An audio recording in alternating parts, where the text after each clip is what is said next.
ഹരിശ്രീ എന്നെ നാക്കിൽ കുറിക്കാൻ അച്ഛൻ്റെ പടിയിൽ പോയിരുന്നു. അപ്പോൾ എനിക്കറിയാം എന്നെ എഴുതിക്കുന്നത് വയലാർ രാമവർമ്മയാണെന്ന് 2.5 വയസ്സിൽ. അപ്പം ഞാനിങ്ങനെ എനിക്ക് അച്ഛനെനിക്ക് ഭയമായിരുന്നു അന്ന് കൂടുതലും. അപ്പം അത് തന്നെ ഒരു കഴിയെങ്കിൽ അടുത്ത് ചെല്ലില്ല. അപ്പം അവിടെ പാടുമ്പോൾ അവർ പ്രത്യേകം പറയും ഒരു ദിവസം വയലാർ നൈറ്റാണ്. ഇന്ദ്രവല്ലരി പൂച്ചൂടി വരും സുന്ദര ഹേമന്തരാത്രി.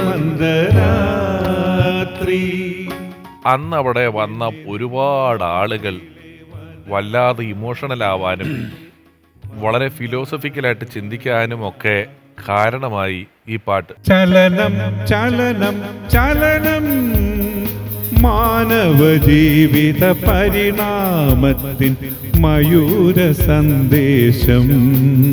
അഗ്നിപർവ്വതം പൂഞ്ഞു എന്ന് പറഞ്ഞ പാട്ടുണ്ട്. അഗ്നിപർവ്വതം പൂഞ്ഞു വയലാർ സാർ എഴുതിയ പാട്ട്. അതെ. അപ്പൊ അതിനെക്കുറിച്ച് തകഴി സാറ് പറഞ്ഞേക്കുന്ന ഒരു കാര്യം, ആ ഒരൊറ്റ പാട്ടുകൊണ്ട് ചെല്ലപ്പൻ എന്ന് പറഞ്ഞ കഥാപാത്രത്തിനെ അത്രയും പരിപൂർണനാക്കി എന്നാ പറയുന്നത്. ശരിക്കും പറഞ്ഞു നമ്മൾ അതിന് വരികൾ അങ്ങനെയല്ലോ.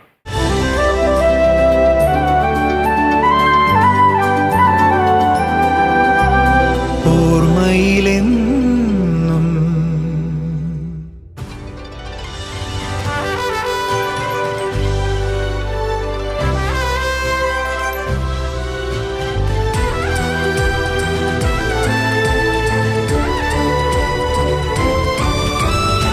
വേനൽ തീയിൽ അകം തിളച്ച് മരവും കാടും മരിക്കുമ്പോഴും ദീനപ്പായിൽ ഉരുണ്ടുകൊണ്ട് മനുജൻ കണ്ണീരുതിർക്കുമ്പോഴും ചീനച്ചട്ടിയിലിട്ട് ചുട്ട ഹൃദയം കാവ്യം മറക്കുമ്പോഴും താനെ മണ്ണിലുയർത്തിയിടുന്നു വയലാർ എന്ന 3 അക്ഷരം. മലയാളത്തിന്റെ അനുഗ്രഹീതനായ പാട്ടെഴുത്തുകാരൻ ശ്രീ BK ഹരിനാരായണൻ ഞങ്ങളുടെ സുഹൃത്തു കൂടിയാണ്. അദ്ദേഹത്തിന്റെ നൂറ്റടപ്പൻ എന്ന തന്റെ കവിതാ സമാഹാരത്തിൽ അനശ്വര കവിയായ വയലാർ രാമവർമ്മയെക്കുറിച്ച് എഴുതിയ വരികളാണിത്. മലയാള സാഹിത്യ നഭസിലെ വര സൂര്യ തേജസ്സാണ് വയലാർ രാമവർമ്മ. 1956 തുടങ്ങി 70കളുടെ പകുതി വരെ മലയാള ചലച്ചിത്ര ഗാനശാഖയിലാകെ ഭാവചാരുതയുടെ ചന്ദ്രകളഭം ചാർത്തി വയലാർ എന്ന പ്രവാചക കവി. കവിതയുടെ, നാടകങ്ങളുടെ, വിപ്ലവ ഗീതങ്ങളുടെ, ഭക്തിഗാനങ്ങളുടെ, സിനിമാ പാട്ടുകളുടെ സ്വർണ്ണ ചാമരങ്ങൾ വീശിയ എത്രയോ വരികളുടെ വിസ്മയം ആ തൂലികത്തുമ്പിൽ നിന്നും പദ പാരിജാതങ്ങളായി മിഴി തുറന്നു. സ്നേഹിക്കയില്ല ഞാൻ നോവും ആത്മാവിനെ സ്നേഹിച്ചിടാത്ത ഒരു തത്വശാസ്ത്രത്തെയും എന്ന് ഉദ്ഘോഷിച്ച ദാർശനികതയ്ക്ക് മുന്നിൽ കാലം കൈവണങ്ങി. മനുഷ്യനും മതങ്ങളും ദൈവങ്ങളും ചേർന്ന് മണ്ണും മനസ്സും പങ്കുവച്ചു എന്ന കവിഭാവന ദേശീയ പുരസ്കാരത്തിന് അർഹമായി. പ്രളയ പയോധിയിൽ ഉറങ്ങിയുണർന്ന പ്രഭാമയൂകം പോലെ ഗാനരചനയുടെ വസന്തകാലം മലയാളത്തിന് സമ്മാനിച്ച അനശ്വര കവിക്ക് മുന്നിൽ പ്രണാമം. ഓർമ്മയിലെന്നും വയലാർ രാമവർമ്മ.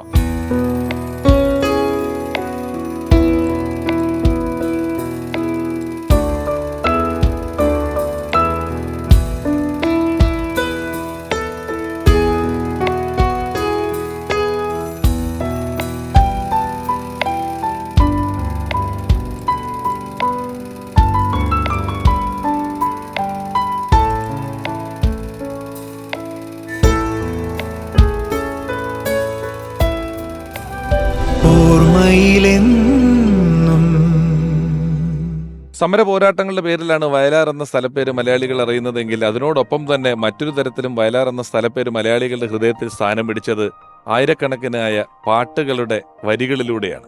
ഇന്നും ആ പേര് തന്റെ പേരിനോടൊപ്പം അഭിമാനമായി കൊണ്ടു നടക്കാൻ പറ്റുന്ന ഒരാൾ വയലാർ തളിരണിയിച്ച പാട്ടെഴുത്തിന്റെ വഴികളിലൂടെ തന്നെ സിനിമയിലേക്ക് നടന്നെടുത്ത ഒരാൾ, ഗാനരചയിതാവ്, നമ്മളെല്ലാവരും ബഹുമാനിക്കുന്ന പ്രിയപ്പെട്ട വയലാർ രാമവർമ്മയുടെ മകൻ. സ്നേഹപൂർവ്വം എപ്പിസോഡിലേക്ക് സ്വാഗതം ചെയ്യുന്നു പ്രിയപ്പെട്ട വയലാർ ശരത്ചന്ദ്രവർമ്മ.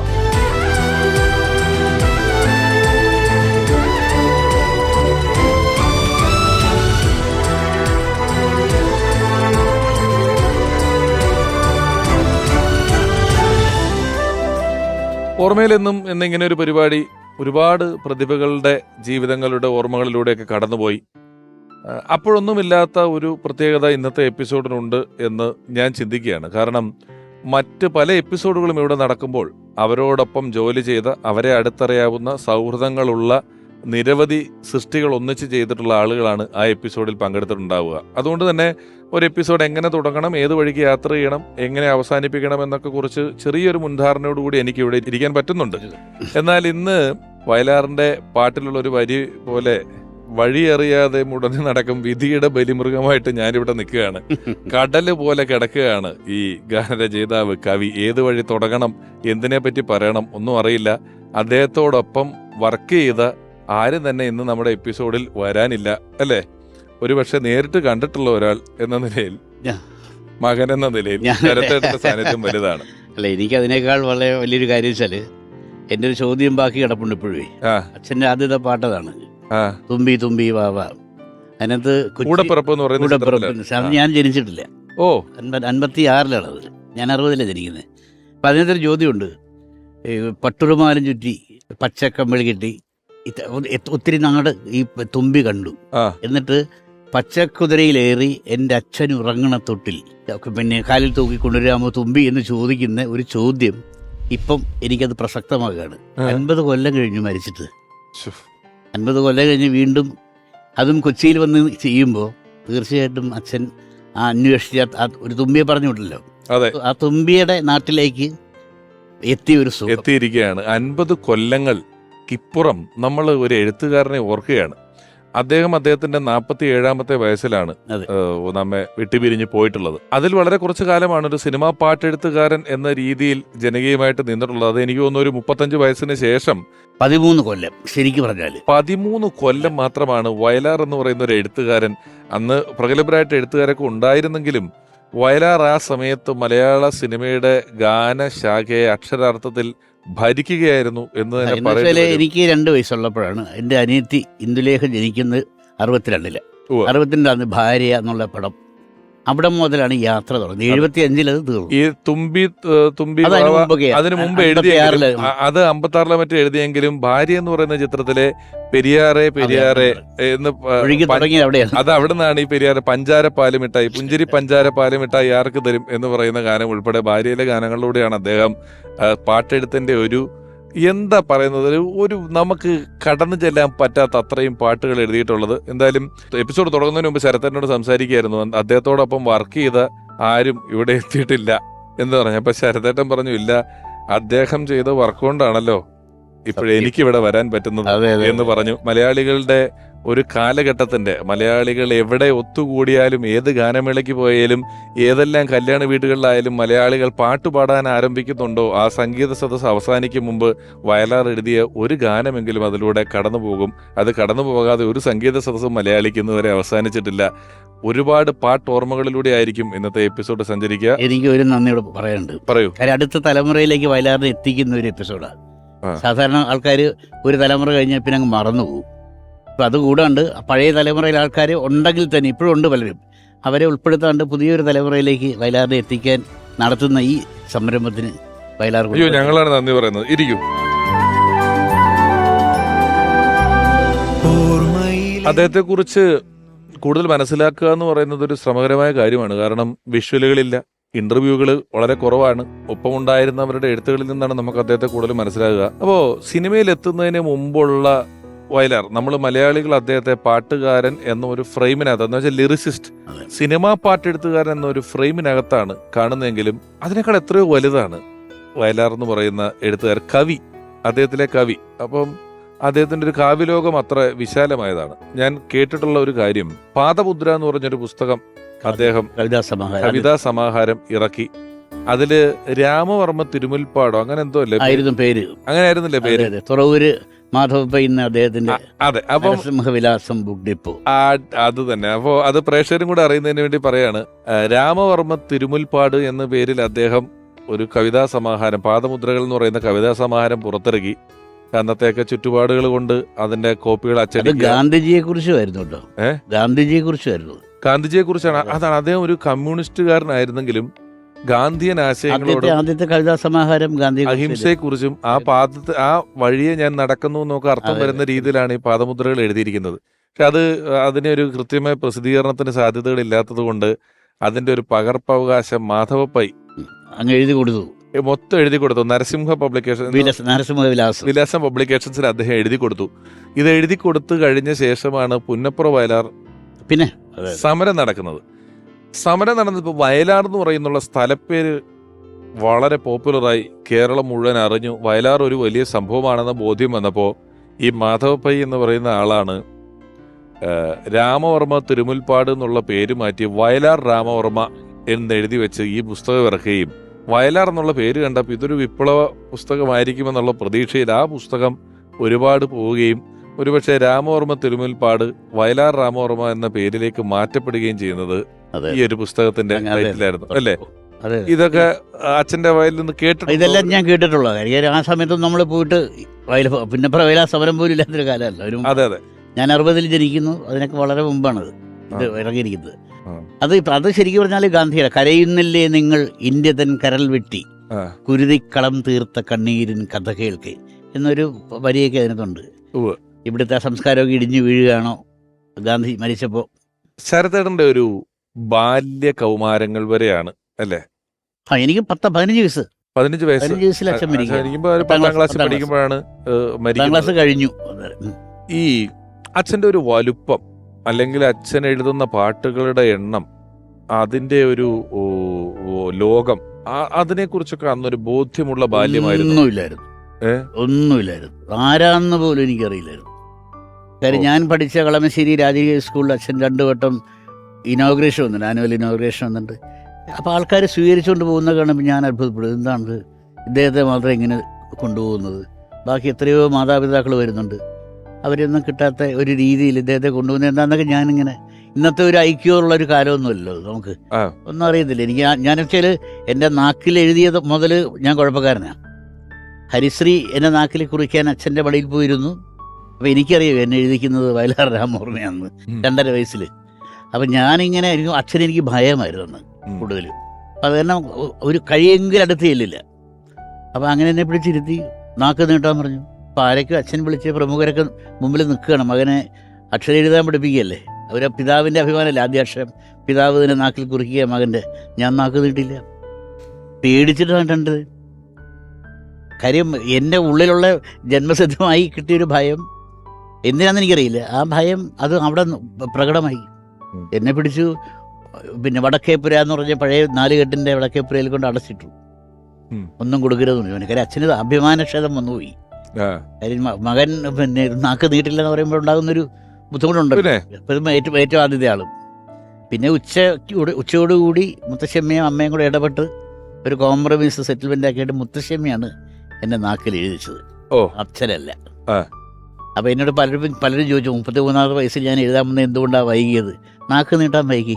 അന്ന് കൃത്യമായിട്ട് നീട്ടിയിരുന്നെങ്കിൽ പക്ഷേ നേരത്തെ എഴുതാനുള്ളൊരു അവസരം നമുക്ക് ഉണ്ടാകുമായിരുന്നു. പക്ഷേ അച്ഛൻ സമ്മതിച്ചിട്ടില്ല. അല്ല, പിന്നെ ഇപ്പൊ ഈ പറഞ്ഞെടുത്ത് ഞാൻ ചോദിക്കുകയാണ്, ശരത്തേട്ടന്റെ ഒരു സിനിമാ പ്രവേശം കുറെ നാൾ കഴിഞ്ഞിട്ടാണ്, എത്രയോ നാൾ കഴിഞ്ഞിട്ടാണ്. ഇതിനിടയിൽ ഈ ബാധ്യതയില്ലേ, വയലാറിന്റെ മകൻ എഴുതുമോ എന്നുള്ള ഒരു ചോദ്യങ്ങളുണ്ട്? അതോ ഈ മുഖപരിചയം ഇല്ലായ്മയിൽ ഒരുപാട് രക്ഷപ്പെട്ട് നടന്നിരുന്നോ? അല്ല, എനിക്ക് അതുണ്ടായിരുന്നു. ഞാൻ ഇപ്പോഴും എനിക്ക് ആ ഉൾവലിവുണ്ട്. അതെന്താണെന്ന് വെച്ചാൽ ഈ നമ്മൾ തെറിച്ച് നടക്കേണ്ട പ്രായത്തിൽ, നമ്മൾ പച്ച മലയാളത്തിൽ പറഞ്ഞാൽ കാമശാസ്ത്രം വായിക്കേണ്ട പ്രായത്തിൽ മനസ്സിനെ കാവി ഉടുപ്പിച്ചു എന്ന് പറയില്ലേ. രാഷ്ട്രീയം ആലോചിക്കണ്ട, നമുക്ക് ആ ഒരു സന്യാസഭാവം എനിക്കുണ്ടായി ആ സമയത്ത്. കാര്യം അച്ഛൻ മരിച്ചു, ഞങ്ങളെന്നാ 5 പെണ്ണുങ്ങളായിരിക്കുള്ളൂ, മുത്തശ്ശമ്മ, അമ്മ, 3 സഹോദരിമാർ. ഇവരുടെ രക്ഷകർത്താവാണ് ഞാൻ 15ാമത്തെ വയസ്സിൽ. എൻ്റെ നാക്കത്തുനിന്നോ എൻ്റെ വാക്കിലോ ചിന്തയിലോ നോട്ടത്തിലോ ഒരു പിഴവുണ്ടായാൽ ഇത് വയലാറിനെ ബാധിക്കുള്ളൂ. ദേവരായ മാഷ് ആദ്യം പറഞ്ഞ വാക്കത്, ആദ്യത്തെ പടം ചെയ്തത് മാഷുമായിട്ടാണല്ലോ റിലീസ് ചെയ്തത്. അന്നേരം പറഞ്ഞു, നിൻ്റെ പാട്ട് മോശമായാൽ നിനക്കല്ല ചീത്തപ്പേര്, നിൻ്റെ അച്ഛനാണ് എന്നുള്ള ആ ഒരു ഭാവം എനിക്ക് അതിന് മുമ്പേ ഉണ്ടായിരുന്നു. അതുകൊണ്ട് ഞാൻ ഒന്നിനും ഇടപെടാൻ പോകില്ല. എവിടെയെങ്കിലും ചെന്ന് പെട്ടാൽ വയലാറിൻ്റെ മകൻ എന്നേ പറയൂ. ഒരു ചീത്തപ്പേര് ഉണ്ടാക്കുന്നതിനേക്കാളും നല്ലതുള്ള പേര് നിലനിർത്തുന്നല്ലോ എന്നുള്ള ഒരു ചിന്ത നമുക്ക് വരാം. തീർച്ചയായിട്ടും അങ്ങനെ ഉണ്ടായിരുന്നു. അതുകൊണ്ട് തന്നെ പിന്നെ എൻ്റെ വഴിയെല്ലാം വേറെ വഴിക്ക് പോയി. കാര്യം ഉത്തരവാദിത്വം എന്നുള്ളൊരു ബോധം വന്നപ്പോഴത്തേക്ക് പിന്നെ ആ രീതി ചിന്തിക്കാൻ തുടങ്ങി. ശരത്തേട്ടന്റെ ഒരു നർമ്മബോധം വളരെ കൂടുതലാണ്. ശരത്തേട്ടൻ പലപ്പോഴും ഈ നമ്മൾ പറയുന്ന വയലാറിന്റെ മകൻ എന്ന ഒരു നേരത്തെ ഉടുത്ത ഒരു വസ്ത്രം മാറ്റി ഞാൻ പലപ്പോഴും നോക്കുമ്പം നല്ല നർമ്മബോധം ഉള്ള ഒരാളാണ്. അച്ഛൻ അങ്ങനെ ഒരു നർമ്മബോധം ഉണ്ടായിരുന്നു. പക്ഷെ അച്ഛനൊരു കാര്യം പറഞ്ഞു മനസ്സിലാക്കുമായിരുന്നു, നീ എവിടെയെങ്കിലും പോയിട്ട് നീ അവിടെ നിന്ന് പോരുമ്പോൾ അവിടെ ഇരിക്കുന്നവർക്ക് അല്ലെങ്കിൽ നിന്റെ കൂടെ ഉണ്ടായിരുന്നവർക്ക് ഒരു സങ്കടം തോന്നണം. അത് ഞാനത് പാലിക്കാൻ ശ്രമിക്കും.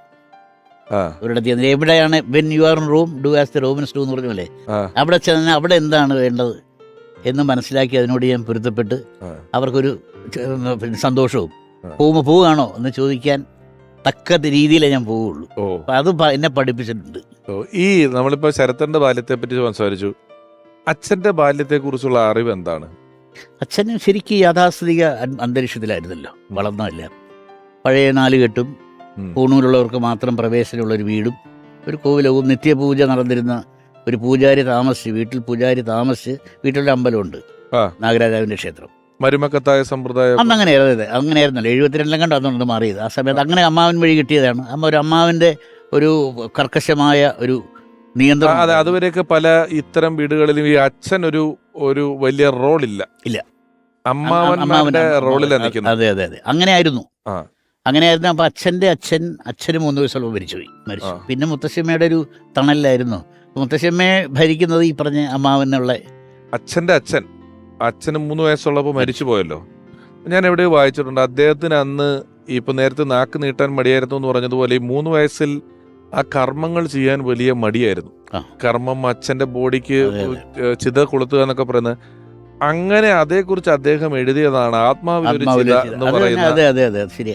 അതിൽ ഞാൻ നേരത്തെ മലയാളികളുടെ സംഗീത സദസ്സുകളിൽ അദ്ദേഹത്തിന്റെ പാട്ടില്ലാതെ നമുക്ക് ഊരിപ്പോകാൻ പറ്റില്ല എന്ന് പറഞ്ഞതുപോലെ തന്നെ യുവജനോത്സവമുണ്ടോ, അവിടെ കവിതാ മത്സരമുണ്ടോ, അവിടെ ആത്മാവിന്റെ ഒരു ചിത, അച്ഛൻ ഉറങ്ങിക്കിടക്കുന്നു നിശ്ചലം. ഈ കവിത ഞാൻ ഇപ്പൊ ഈ വർത്തമാന കാലത്തിലുണ്ടോന്ന് അറിയാം. ഞാൻ കോളേജിൽ പഠിക്കുന്ന കാലം വരെയും എല്ലാ കൊല്ലവും ഇതും ആവർത്തിച്ചിരുന്നു. എന്നെ ഏറ്റവും ഞാൻ പറഞ്ഞു കേട്ടിട്ടുള്ളതാണ്. ഞാൻ പഠിച്ചത് മാറിയോനസ് കോളേജ് തിരുവനന്തപുരം.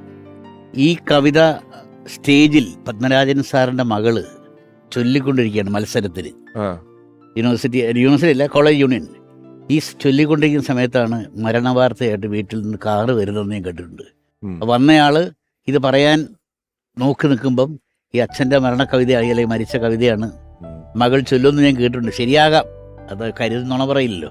ഇതുപോലെയുള്ളൊരു യാദൃശ്ചികത എനിക്ക് തോന്നുന്നത് വയലാർ രാമവർമ്മ എന്ന എഴുത്തുകാരൻ മരിച്ചത് പുന്നപ്ര വയലാർ സ്മൃതി ദിനത്തിനാണ്. അതേ ദിവസം ഒക്ടോബർ 27. അതൊരു നിമിത്തമാണ്. ഒരു നാട്ടില് അതേ സ്മൃതി ദിനത്തിൽ വയലാർ എന്ന് പറയുന്ന എഴുത്തുകാരൻ കൂടി അവിടുന്ന് പോവുകയാണ്. ആ നാടിനെ ഓർമ്മകൾ ബാക്കി വെച്ച് പോവുകയാണ്. അപ്പം ഇത്തരത്തിൽ ചില യാദൃശ്ചികതകളുണ്ട്. അതിനകത്ത് മറ്റൊരു യാദൃശ്ചിക ആ കാലഘട്ടത്തിൽ 2ആയിട്ടായിരുന്നു നടത്തിക്കൊണ്ടിരുന്നത്. തുലാം 26, 27 ഒക്ടോബർ 26 CPI ഒക്ടോബർ 27 CPM ആയിരുന്നു. അങ്ങനെ അവകാശപ്പെടാം. 26 രാത്രിയിൽ 11 മണിക്കാണ് ഈ കൃത്രിമ ശ്വാസം എടുത്തു മാറ്റുന്നത്. 26 24 സംഭവിച്ചു. 27 നാട്ടിൽ കൊണ്ടുവന്നത് നടക്കുന്നത്. അപ്പൊ അങ്ങനെയാണെങ്കിലും അതിലൊരു കാര്യമുണ്ട്. ഹരിതട്ട, നമ്മള് വയലാർ രാമവർമ്മ എന്ന ഒരു മഹാപ്രതിഭയെ കുറിച്ചൊരു എപ്പിസോഡ് ചെയ്യുമ്പോൾ നമുക്ക് ഇവിടെ പാട്ട് പാടും അത്യാവശ്യം എനിക്കറിയാം. അത്രേ ഉള്ളൂ, ആഗ്രഹം മാത്രം. ആഗ്രഹ പാട്ടുകാരാണ്. എന്നാൽ ചില പാട്ടുകാരൊക്കെ നമുക്ക് വരേണ്ടതായിട്ടുണ്ട്. ഞാൻ ഒരാളെ കൂടെ നമ്മളോടൊപ്പം സ്വാഗതം ചെയ്യുകയാണ്. അദ്ദേഹത്തിന്റെ വരവിലുള്ള ഒരു വലിയ സന്തോഷം.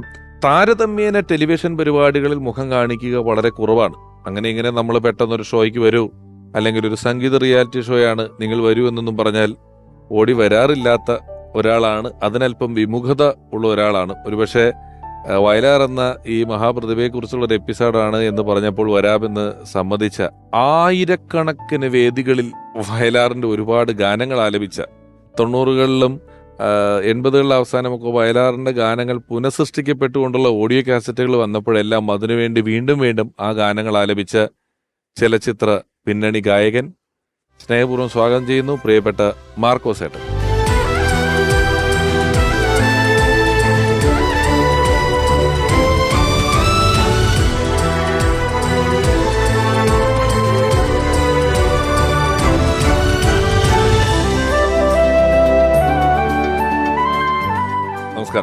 നമസ്കാരം. തീർച്ചയായിട്ടും ഒരുപാട് എന്താ പറയുക, നാളുകൾക്കും വർഷങ്ങൾക്കൊക്കെ ശേഷമാണ് പിഷാരടിയെ കാണുന്നത് നേരിട്ട്. അപ്പോൾ ഒത്തിരി സന്തോഷമുണ്ട്. ശരത്തിനെ ഞാൻ ഈ അടുത്ത സമയത്ത് കണ്ടിരുന്നു. പക്ഷേ ഈ പറഞ്ഞ പോലെ ഒരു ചടങ്ങിന് അദ്ദേഹം ഞങ്ങൾ രണ്ടുപേരും പ്രസന്റ് ആവേണ്ട ഒരു ചടങ്ങിൽ വരാമെന്ന് പറഞ്ഞിരുന്നെങ്കിലും ചില പ്രത്യേക കാരണങ്ങൾ കൊണ്ട് ഞങ്ങൾക്ക് വേദിയിൽ കാണാൻ പറ്റിയില്ല. വളരെ വളരെ സന്തോഷം. മാർക്കോസ് ചേട്ടൻ വന്നതിൽ ഞങ്ങൾക്കാണ് സന്തോഷം. ഞാൻ ഇതിന്റെ ആമുഖത്തിൽ പറഞ്ഞിരുന്നു, ഈ വയലാറിന് പാട്ടില്ലാതെ ഒരു പാട്ട് പരിപാടി മലയാളത്തിൽ അവസാനിപ്പിക്കാൻ പറ്റില്ല എന്ന്. 4 പതിറ്റാണ്ട് കഴിഞ്ഞില്ലേ മാർക്കോസ്? ഞാനിപ്പോൾ 46 വർഷമായി രംഗത്ത് വന്നിട്ട്. 46 വർഷമായി രംഗത്ത് മാർക്കോസേട്ടൻ എത്തിയിട്ട്. ഈ 46 വർഷത്തിൽ ഞാൻ ഈ പറഞ്ഞതുപോലെ എത്ര ഗാനമേളകൾ നടത്തിയിട്ടുണ്ട് എന്നുള്ളതിന് എണ്ണമില്ല. എന്നോട് ഒരിക്കൽ മുകേഷ് ഏട്ടൻ പറഞ്ഞു, ആ കാലത്ത് ഗാനമേളകൾ എന്ന് പറയുന്നതിൻ്റെ ഒരു ജനകീയത, ഗാനമേള ഒരു സ്ഥലത്ത് ആവശ്യമാണെന്ന് ഉണ്ടാക്കിയതിനകത്ത് പങ്കുവഹിച്ചിട്ടുള്ള അത്രയുള്ള ഒരാളാണ് മാർക്കോസേട്ടൻ. മറ്റൊരു നന്മ, അദ്ദേഹത്തിനൊരു ട്രൂപ്പുണ്ട്. മറ്റൊരു ട്രൂപ്പ് മാർക്കോസേട്ടനെ ഗസ്റ്റായിട്ട് വിളിച്ചാൽ ആ ഗസ്റ്റായിട്ട് പോയ ട്രൂപ്പിൽ നിന്ന് കിട്ടുന്ന പൈസ കൊണ്ടുവന്നിട്ട് സ്വന്തം ട്രൂപ്പിലുള്ള ആളുകൾക്ക് ഒരു നിശ്ചിത അളവിൽ കൃത്യമായി അതിൻ്റെ ഒരു വിഹിതം കൊടുത്തിട്ട് മാത്രമേ വേറൊരു ട്രൂപ്പിൽ പരിപാടിക്ക് പോകുള്ളൂ എന്നുള്ള രീതിയിലുള്ള എത്തിക്സ് ഒക്കെ കാത്തു സൂക്ഷിക്കുന്ന ഒരു വലിയ കാര്യമാണ് മാർക്കോസേട്ട. അതൊക്കെ വയലാറിന്റെ പാട്ട് പാടാതെ ഏതെങ്കിലും ഷോ, ഞാൻ പറഞ്ഞത് അതിശയോക്തി അല്ലെന്ന് പ്രേക്ഷകനെ മനസ്സിലാക്കുന്നുണ്ട്, തീർക്കാൻ പറ്റിയിട്ടുണ്ടോ ഇതുവരെ? ഒരിക്കലുമില്ല. കാരണം ഞാൻ പാടുന്നതിലൊരു പകുതിയിലേറെ വയലാറിൻ്റെ പാട്ടുകളാണ്. കാരണം ഞാൻ ആദ്യം കേൾക്കുന്ന പാട്ടുകൾ, എനിക്ക് 5 വയസ്സോ 6 വയസ്സൊക്കെ ഉള്ളപ്പോൾ തിരുവനന്തപുരത്ത് അച്ഛൻ ഡോക്ടറായിരുന്നു. അപ്പോൾ തിരുവനന്തപുരം മെഡിക്കൽ കോളേജിൽ വർക്ക് ചെയ്യുമ്പോൾ ഞങ്ങൾ കേശവദാസപുരത്താണ് താമസിച്ചിരുന്നത്. അപ്പം ഒരു യൂനസ് സേട്ട് എന്ന് പറഞ്ഞ ഒരാളുടെ കോമ്പൗണ്ടായിരുന്നു അത്. ഏകദേശം എനിക്ക് ഒരു 1-1.25 ഏക്കർ ഒന്നിച്ച് കിടക്കുന്ന ഒരു. അപ്പോൾ അതിനകത്ത് കേശവദാസപുരം ജംഗ്ഷൻ കഴിയുമ്പോൾ ഞങ്ങളുടെ വീട്, അത് കഴിയുമ്പോൾ ഈ യൂനസ് സേട്ടിൻ്റെ വീട് കഴിഞ്ഞിട്ട് അന്ന് അതൊരു സലീം തിയേറ്റർ എന്ന് പറഞ്ഞിട്ട് ഒരു തിയേറ്ററായിരുന്നു, അദ്ദേഹത്തിൻ്റെ മകൻ്റെ പേരിലുള്ള തിയേറ്റർ. അത് കഴിഞ്ഞൊരു പമ്പ്, ആ പമ്പ് ഇപ്പോഴും ഉണ്ട്. അപ്പം ഞാൻ കുഞ്ഞായിരുന്ന സമയത്ത് ഈ തിയേറ്ററിൻ്റെ, അതായത് 60-62 കാലത്തെ കാര്യമാണ് ഞാൻ പറയുന്നത്. അപ്പം അന്ന് ഈ തിയേറ്ററിൻ്റെ മേലെ 2 കോളാമ്പി വെച്ചിട്ട് മാറ്റിനിക്ക് പാട്ട് വെക്കും, ഫസ്റ്റ് ഷോയ്ക്ക് പാട്ട് വെക്കും, സെക്കൻഡ് ഷോയ്ക്ക് പാട്ട് വെക്കും. അപ്പം ഇങ്ങനെ നമ്മൾ പിച്ച വെച്ച് തുടങ്ങുന്ന സമയമാണ്. അപ്പം എപ്പോഴും ഞാൻ കേൾക്കുന്നത് ഈ ഭാര്യയിലെ പാട്ട്, റെബേക്കയിലെ പാട്ട്, കായംകുളം കൊച്ചുണ്ണിയിലെ പാട്ട്. അപ്പം അതിൻ്റെ കൂടെ ഞാനിങ്ങനെ പാടും ഈ ചെറിയ പ്രായത്തിൽ. അപ്പം സുശീലാമ്മയുടെ പാട്ടായിരുന്നു എനിക്ക് അന്ന് ഏറ്റവും കൂടുതൽ ഇഷ്ടം. അപ്പം സുശീലാമ്മയുടെ ശകുന്തളയിലെ പാട്ട്, പ്രിയതമ എന്നുള്ള പാട്ടൊക്കെ ഞാൻ അതുപോലെ ശംഖുപുഷ്പം കണ്ണെഴുതുമ്പോൾ അതെ ആ സിനിമയിലാണ്. ഒരുപക്ഷെ എനിക്ക് തോന്നുന്നു വയലാർ എന്ന എഴുത്തുകാരന്റെ ഫസ്റ്റ് ജനകീയ പാട്ട് തീർച്ചയായിട്ടും കൂട്ടത്തിൽ എടുത്തു പറയുന്ന ഒരു പാട്ട് അതാണ്. സൂപ്പർ ഹിറ്റ് എന്ന് പറയുന്ന രീതിയിലുള്ളത്. കാരണം തുമ്പി തുമ്പി വാവ ഒരു പടത്തിൽ എഴുതി, അതൊക്കെ കഴിഞ്ഞിട്ട് ഈ സിനിമയിലാണ്, ഈ ശകുന്തള എന്ന് പറയുന്ന സിനിമയിലെ ശംഖുപുഷ്പം കണ്ണെഴുതുമ്പോൾ ശകുന്തള നിന്നെ ഓർമ്മ വരുന്നുള്ള പാട്ടാണ് പ്രണയഗാനങ്ങളുടെ കൂട്ടത്തിലെ മെഗാ ഹിറ്റ് ടോപ്പ് അടിക്കുന്നത്. തീർച്ചയായും അതിലെ എല്ലാ പാട്ടും, ഒന്നൊന്നല്ല ഒരു പാട്ടെന്നുള്ളതല്ല, എല്ലാ പാട്ടുകളും ഭയങ്കര ഹിറ്റായിരുന്നു. അത് അന്ന് എഴുതിയ അല്ലെങ്കിൽ ആ കാലഘട്ടത്തിൽ വന്ന പാട്ടുകളൊക്കെ തന്നെയാണ് ഇപ്പോഴും നമ്മുടെ മനസ്സിലുള്ളത്. മാർക്കോസ് ചേട്ടന്മാരെ സ്വർണ്ണതാമര ഇതിൽ ധാരാളം പാടിയിട്ടുണ്ട്, ഒരുപാട്. എന്റെ മനസ്സിൽ കിടക്കുന്ന പാട്ട് ഇപ്പോഴാണെന്നറിയോ? നിറകുടം തുളുമ്പി.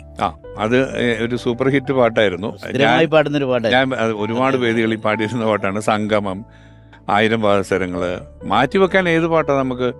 അങ്ങനെ വെണ്ണ തോൽക്കുമുടലോടെ, എന്തെല്ലാം എത്രയോ അദ്ദേഹത്തിൻ്റെ സംഗീത ഭാവന പോയിട്ടുള്ള, ഇപ്പം പ്രിയമ്പതയല്ലയോ, അതിനകത്തൊക്കെ നമുക്ക് പിന്നെ ലവും ഉണ്ട്, അതേസമയം വേറെ അർത്ഥങ്ങളും നമുക്ക് എടുക്കാൻ പറ്റുന്ന രീതിയിലൊക്കെ വലിയ കാര്യം. ഇപ്പം അതിനകത്തൊക്കെ ലവ് ഉണ്ട് എന്ന് പറയുന്ന ഒരു സ്ഥലത്ത് ഇതിന്റെ നമ്മൾ എന്താ പറയാ, വേറൊരു വീക്ഷണകോണിൽ കാണുക എന്ന് പറയും. ഇപ്പം തുമ്പി തുമ്പി വാവ നമ്മൾ ഒരുപാട് പേര് കുട്ടികൾക്ക് താരാട്ടായിട്ട് പാടിക്കൊടുക്കുന്ന ഒരു പാട്ടാണ്.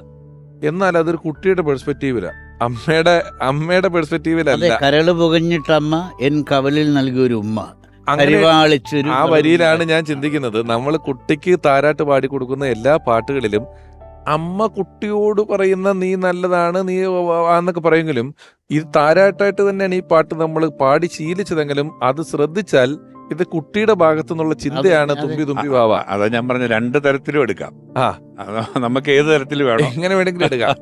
ഒരു റെക്കോർഡേ 750ഓളം പാട്ടുണ്ട് വയലാർ ദേവരാജൻ. ഒരു മ്യൂസിക് ഡയറക്ടറും ഒരു ലിറിസിസ്റ്റും 750 പാട്ടുകൾ ലോക റെക്കോർഡാണ്. അതെ, ലോക സംഗീതത്തിൽ അതൊരു റെക്കോർഡാണ്. പിന്നെ എനിക്ക് തോന്നുന്നത് ബാബുരാജുമായിട്ട് 125 പാട്ടുകളാണ്. ഇത്ര വ്യത്യാസമുണ്ട്. വയലാർ ദേവരാജൻ പാട്ടുകൾ 750 എണ്ണം വരികയാണ്. അതെ, 3 ഇരട്ടിയിലും അധികമാണ്. 3 ഇരട്ടിയിലും അധികമാണ്.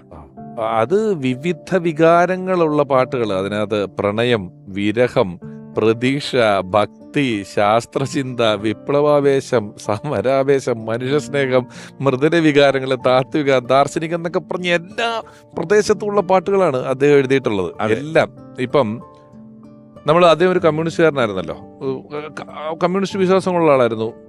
ഭക്തിഗാനങ്ങൾ എടുക്കൂ. അതെ, എത്ര ഭക്തിഗാനങ്ങളാണ്.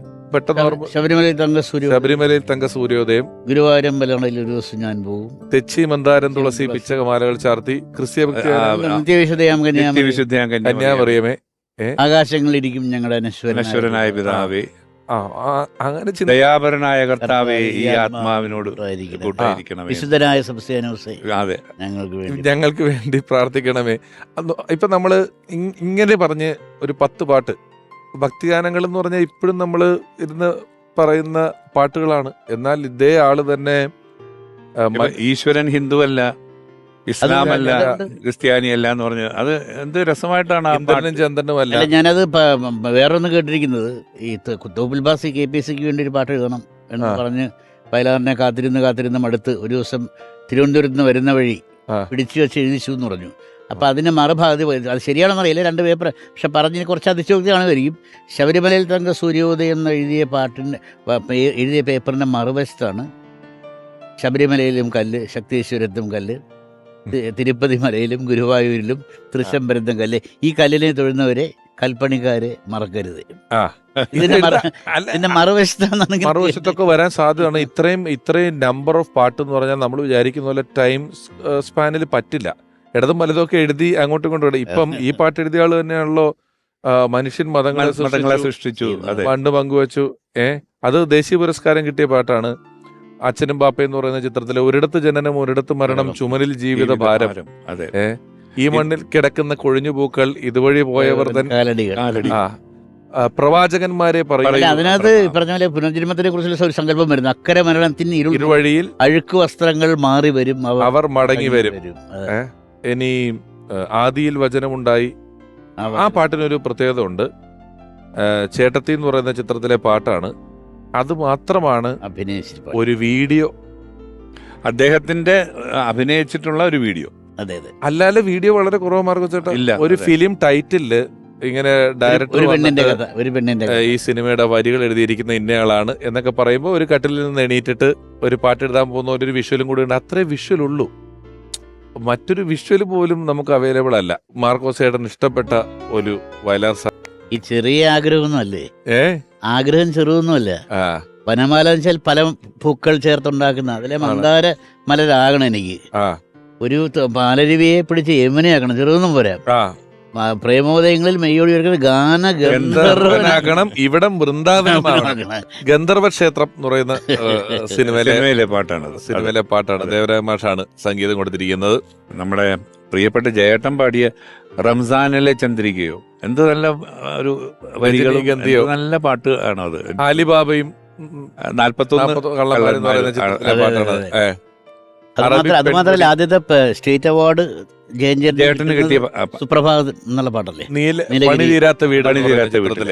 അതെ, ആ വരികളും എനിക്ക് തോന്നുന്നു അദ്ദേഹത്തിന്റെ ആണ്. അതെ അതെ. അല്ല, ഇപ്പം നീലഗിരിയുടെ സഖികളെ, ജ്വാലാമുഖികളെ, നമ്മളൊരു പാട്ടിലെ എല്ലാ വരികളും ഒരുപോലെ നന്നായിരിക്കും എന്ന് പറയും. ചില പാട്ടുകൾ പല്ലവി നല്ലത്, അനുപല്ലവിയിൽ ഒരു ഇച്ചിരി വെള്ളം ചേർക്കാം, പോവാം, അല്ലെങ്കിൽ അങ്ങനെയൊക്കെ ഉണ്ടല്ലോ. ഇത് അങ്ങനെയല്ല, എല്ലാ വരികൾക്കും വലിയ ഡെപ്താണ്. ഇപ്പോ PT തോമസ് സാറ് മരിച്ചപ്പോൾ അദ്ദേഹം പറഞ്ഞ ഒരു കാര്യം, ഞാനും കൂടെ ചേർന്നാണ് ടൗൺ ഹാളിൽ രാവിലെ തൊട്ട് വൈകുന്നേരം വരെ ചന്ദ്രകളപം ചാർത്തി ഉറങ്ങും തീരം എന്നുള്ള പാട്ട് വെച്ചത്. അദ്ദേഹത്തിന്റെ ഒരു അന്ത്യാഭിലാഷമായി അദ്ദേഹം പറഞ്ഞ കാര്യം, ഞാൻ മരിച്ച ശേഷം അടക്കുന്നത് വരെയും ഈ പാട്ട് വെച്ച് വേണം ചെയ്യാനെന്ന് പറഞ്ഞു. അപ്പോൾ അന്ന് ടൗൺ ഹാളിൽ അദ്ദേഹത്തിന്റെ ഭൗതിക ശരീരം കൊണ്ട് വെച്ചിരിക്കുന്നു. ഈ പാട്ട് രാവിലെ തുടങ്ങുന്നു. അപ്പം ഞാനൊക്കെ കുറേ അധിക സമയം അവിടെ ഉണ്ടായിരുന്നു. അപ്പോൾ ഒരു വലിയ വിഷയം, ഒരു പാട്ട് തുടർച്ചയായി രാവിലെ തൊട്ട് വൈകുന്നേരം വരെ കേട്ടാൽ സാധാരണഗതിയിൽ നമുക്ക് ആ പാട്ടിനോടൊരു വിരസത തോന്നാനുള്ള മാന്യമായ അവകാശം നമുക്കുണ്ടല്ലോ. അന്ന് അവിടെ വന്ന ഒരുപാട് ആളുകൾ വല്ലാതെ ഇമോഷണൽ ആവാനും വളരെ ഫിലോസഫിക്കലായിട്ട് ചിന്തിക്കാനും ഒക്കെ കാരണമായി ഈ പാട്ട്. കാരണം ഓരോ വരി എടുത്തോളൂ, ഈ മനോഹര തീരത്ത് തരുമോ ഇനിയൊരു ജന്മം കൂടി. ഇതിന്റെ വേറൊരു രസകരമായ കാര്യം പറയട്ടെ. ഈ പാട്ടിന്റെ പേരിലാണ് ഞാൻ PT ചേട്ടനെ ആദ്യം പരിചയപ്പെടുന്നത്. തിരുവനന്തപുരത്ത് വെച്ച് അച്ഛൻ മരിച്ചതിന്റെ കൊട്ടാരമ്പലക്കാരുടെ ആ മരിച്ച വർഷം ഇറങ്ങിയ പടമാണ് 1976. അന്ന് തിരുവനന്തപുരത്ത് ചെല്ലുമ്പോൾ അവിടെ ഒരു സമരം നടക്കുന്ന സെക്രട്ടറിയുടെ മുമ്പിൽ എന്നെ പരിചയപ്പെടുത്തുകയാണ്.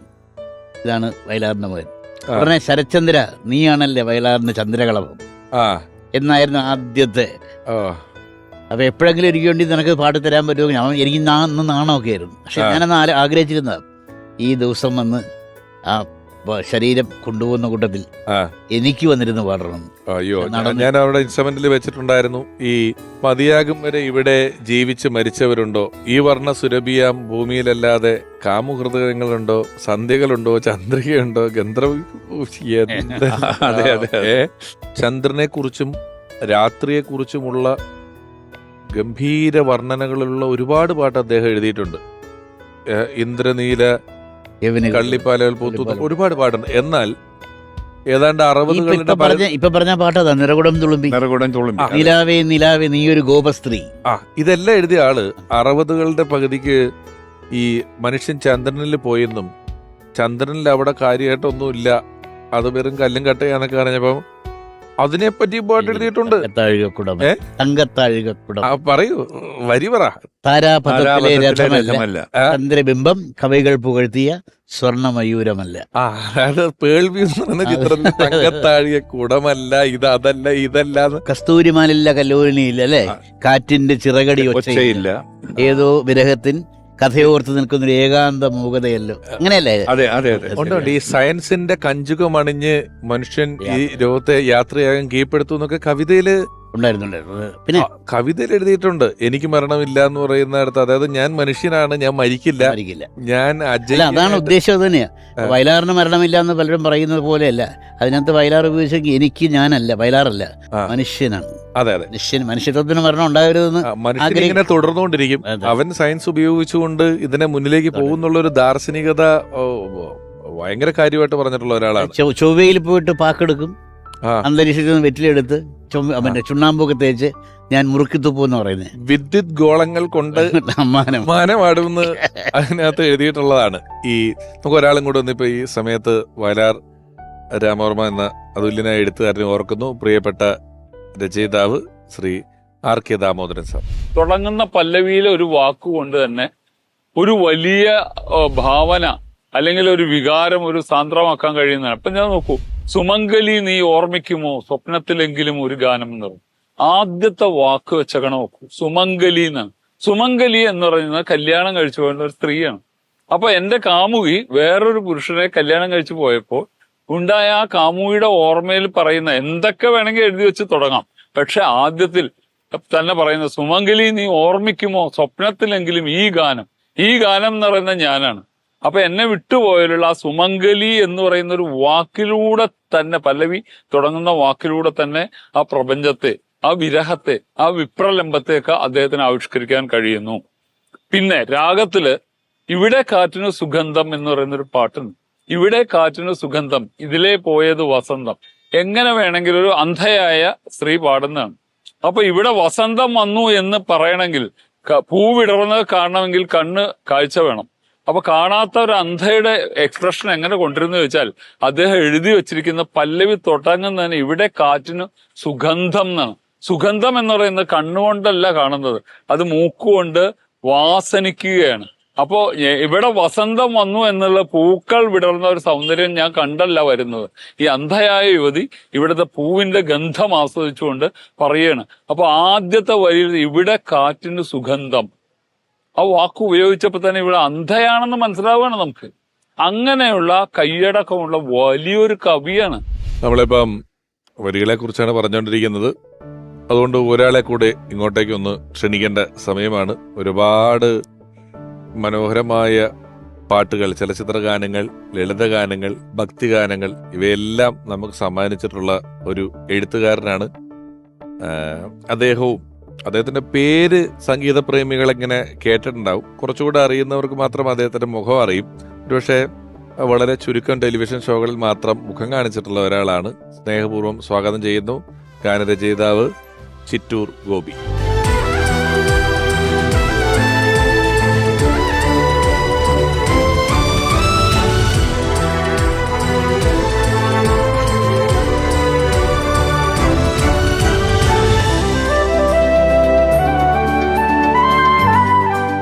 നമസ്കാരം. നമസ്കാരം. നമസ്കാരം. ഞാനിപ്പോൾ ആമുഖത്തിൽ പറഞ്ഞു, ഗോപിച്ചേട്ടനൊക്കെ TV പരിപാടികളിൽ മുഖം കാണിക്കല് വളരെ കുറവാണ്. വരികളിലൂടെ ആളുകൾക്കറിയാം. വെറുതെ ഗോപിച്ചേട്ടനെ ഒന്ന് ചിലർക്കെങ്കിലും ഈ മുഖം കണ്ടിട്ടില്ലെങ്കിൽ അദ്ദേഹത്തിൻ്റെ ഒരു പാട്ട് ഞാൻ പറയുകയാണ്, അതിനൊരു വലിയ പ്രത്യേകതയുണ്ട് ആ പാട്ടിന്. നമ്മളിപ്പം ഈ അവനവൻ അറിയാവുന്ന ഒരു മേഖലയെക്കുറിച്ച് അല്ലാത്ത എഴുത്തിനെ കുറിച്ച് നമ്മളിപ്പോൾ പറഞ്ഞുകൊണ്ടിരിക്കുകയായിരുന്നു. ഇപ്പോൾ ചിറ്റൂർ ഗോപി എന്ന് പറയുന്ന ഒരാൾ എഴുതിയ പാട്ടാണ് പോകുന്നേ ഞാനൻ നാഥന്റെ ചാരെ ഗൃഹം തേടി ദൈവത്തോട് തുറങ്ങുവാൻ ദേഹം എന്നൊരാ കൂട് വിട്ട് ഞാൻ കർത്താവിൻ നാട്ടിൽ ചെല്ലുമ്പോൾ മാലാഖമാരും ദൂതരും മാറി മാറി പുണർന്നുപോയി. പ്രകൃതിയെക്കുറിച്ച് വർണ്ണിക്കാൻ എല്ലാവർക്കും പറ്റും, എല്ലാവർക്കും പറ്റുന്ന ഞാൻ ഉദ്ദേശിച്ചത് നമ്മൾ അവിടെ ഉള്ളത് കൊണ്ടാണ്. പക്ഷെ ഒരു ഭക്തിഗാനത്തിന്റെ എഴുത്തിലോട്ട് വരുമ്പോൾ ഇപ്പം വയലാറിനെ കുറിച്ച് പറഞ്ഞാലും ഇപ്പൊ ഗോപിച്ചേട്ടൻ എഴുതിയത് ഞാൻ എടുത്ത് പറഞ്ഞാൽ അതുകൊണ്ടാണ്. ഇതിനൊരു ലിറിസിസ്റ്റ് എന്നുള്ള നിലയിൽ വയലാറിന്റെ പാട്ടുകൾ കാണുമ്പോൾ ഇതിന്റെ ഒരു ഹ്രസ്വമായ സമയം, ഇത്രയും പാട്ടുകൾ, ഇതിന്റെ പിന്നിലൊരു പഠനം ഉള്ളതായിട്ട് തോന്നിയിട്ടുണ്ടോ ഗോപിച്ചേട്ടന്? ഈ അനുഭവങ്ങൾ പാളിച്ചുകൾ എന്ന് പറഞ്ഞ സിനിമയില് അഗ്നിപർവ്വതം പൂഞ്ഞു എന്ന് പറഞ്ഞ പാട്ടുണ്ട്. അഗ്നിപർവ്വതം പൂഞ്ഞു വയലാർ സാർ എഴുതിയ പാട്ട്. അപ്പൊ അതിനെക്കുറിച്ച് തകഴി സാറ് പറഞ്ഞേക്കുന്ന ഒരു കാര്യം, 3.5 വർഷം കൊണ്ടാണ് ആ നോവൽ എഴുതി തീർത്തത് അദ്ദേഹം. ചെല്ലപ്പൻ എന്ന് പറഞ്ഞൊരു കഥാപാത്രത്തെ സൃഷ്ടിക്കാനായിട്ട്, അത്രയും ശക്തിയുള്ള ഒരു കഥാപാത്രത്തെ സൃഷ്ടിക്കാൻ. പക്ഷേ തകഴി സാറ് പറഞ്ഞത് 1/2 മണിക്കൂർ കൊണ്ട് കുട്ടൻ എന്നെ കവച്ചു വെച്ചു എന്ന് പറഞ്ഞു. കുട്ടൻ എന്ന് പറഞ്ഞ വയലാർ സാറ്. അതായത് ആ പാട്ട്, ആ ഒരൊറ്റ പാട്ടുകൊണ്ട് ചെല്ലപ്പൻ എന്ന് പറഞ്ഞ കഥാപാത്രത്തെ അത്രയും പരിപൂർണനാക്കി എന്നാ പറയുന്നത്. ശരിക്കും പറഞ്ഞു നമ്മൾ അവന് വരികൾ അങ്ങനെ ഉണ്ടല്ലോ. അതെ, മൃത്യുവിന്റെ ഗുഹയിൽ പുതിയൊരു രക്തപുഷ്പത്തിൽ ഒരുപാട് അർത്ഥമുണ്ട്. അതിൽ കുറച്ച് കമ്മ്യൂണിസ്റ്റ് ഒക്കെ വന്നിട്ടുണ്ട്. രക്തപുഷ്പം അറിയാല്ല, ശരത്തിനറിയാം. അത് നാളത്തെ നിശീതത്തിൽ ഈ മുത്ത് രാഗി രാഗി കാലമൊരു കത്തുന്ന പന്തമാക്കും എന്ന് പറയും. അപ്പൊ അതിലൊക്കെ എന്ന് പറഞ്ഞിട്ടുണ്ടെങ്കിൽ ആ ഒരു ശരിക്കും പറഞ്ഞ 1/2 മണിക്കൂർ കൊണ്ട് എഴുതിയ ഒരു കവിത, പാട്ട്, 3.5 വർഷം കൊണ്ട് തകഴി സാർ എഴുതിയ ഒരു നോവലിലെ ചെല്ലപ്പൻ എന്ന് പറഞ്ഞ കഥാപാത്രത്തെ അതിതീവ്രമാക്കി എന്നാ പറയുന്നത് വയലാർ സാർ എഴുതിയത്. ഞാൻ കേട്ടിട്ടുള്ളത് ഈ ഒരു കാർ യാത്രയിൽ ഇരുന്നപ്പോഴാണ് ഈ ചലനം ചലനം ചലനം മാനവജീവിത പരിണാമത്തിന് ആ പാട്ട് അദ്ദേഹം മാർക്കോ ചേട്ടാ അതൊരു 4 വരി പാടാലോ. ചലനം ചലനം ചലനം മാനവ ജീവിത പരിണാമത്തിൻ മയൂര സന്ദേശം. ചലനം ചലനം ചലനം ചലനം ചലനം ചലനം മാനവ ജീവിത പരിണാമത്തിൻ മയൂര സന്ദേശം.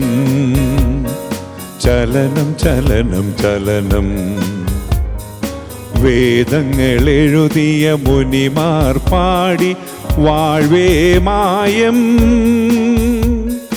വേദങ്ങൾ എഴുതിയ മുനിമാർ പാടി വാഴ്വേ മായം. ഈ യുഗം നിർമ്മിച്ച മനുഷ്യൻ തിരുത്തി വാഴ്വേ സത്യം, വാഴ്വേ സത്യം, വാഴ്വേ സത്യം.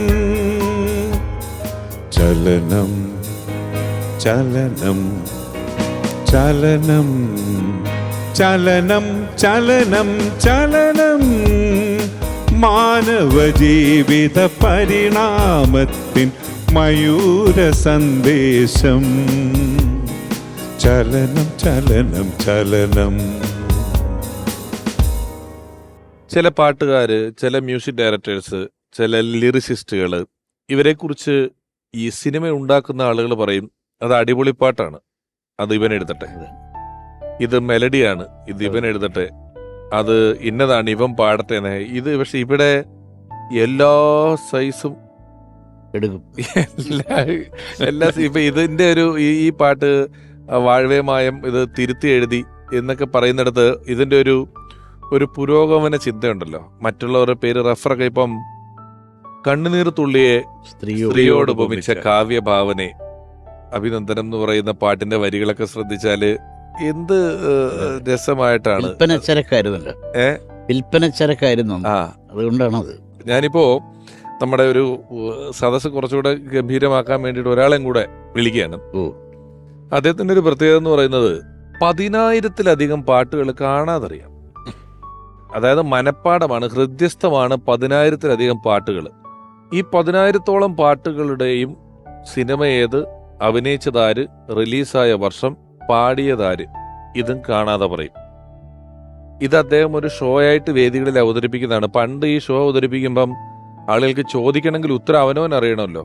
ഇപ്പൊ ഗൂഗിളൊക്കെ വന്നുകൊണ്ട് സദസ്സിലുള്ള ആളുകളെല്ലാം ഗൂഗിളിൽ നോക്കുകയും ഇതില്ലാതെ ഉത്തരം പറയുകയും ചെയ്യുന്ന രീതിയിൽ ഗാനങ്ങളെ സ്നേഹിക്കുന്ന, ഗാനങ്ങൾ ആലപിക്കുന്ന, ഗാനങ്ങൾ ഹൃദ്യസ്ഥമാക്കിയ ഒരാൾ സ്വാഗതം ചെയ്യുന്നു പ്രിയപ്പെട്ട കൊച്ചിൻ മൻസൂർ.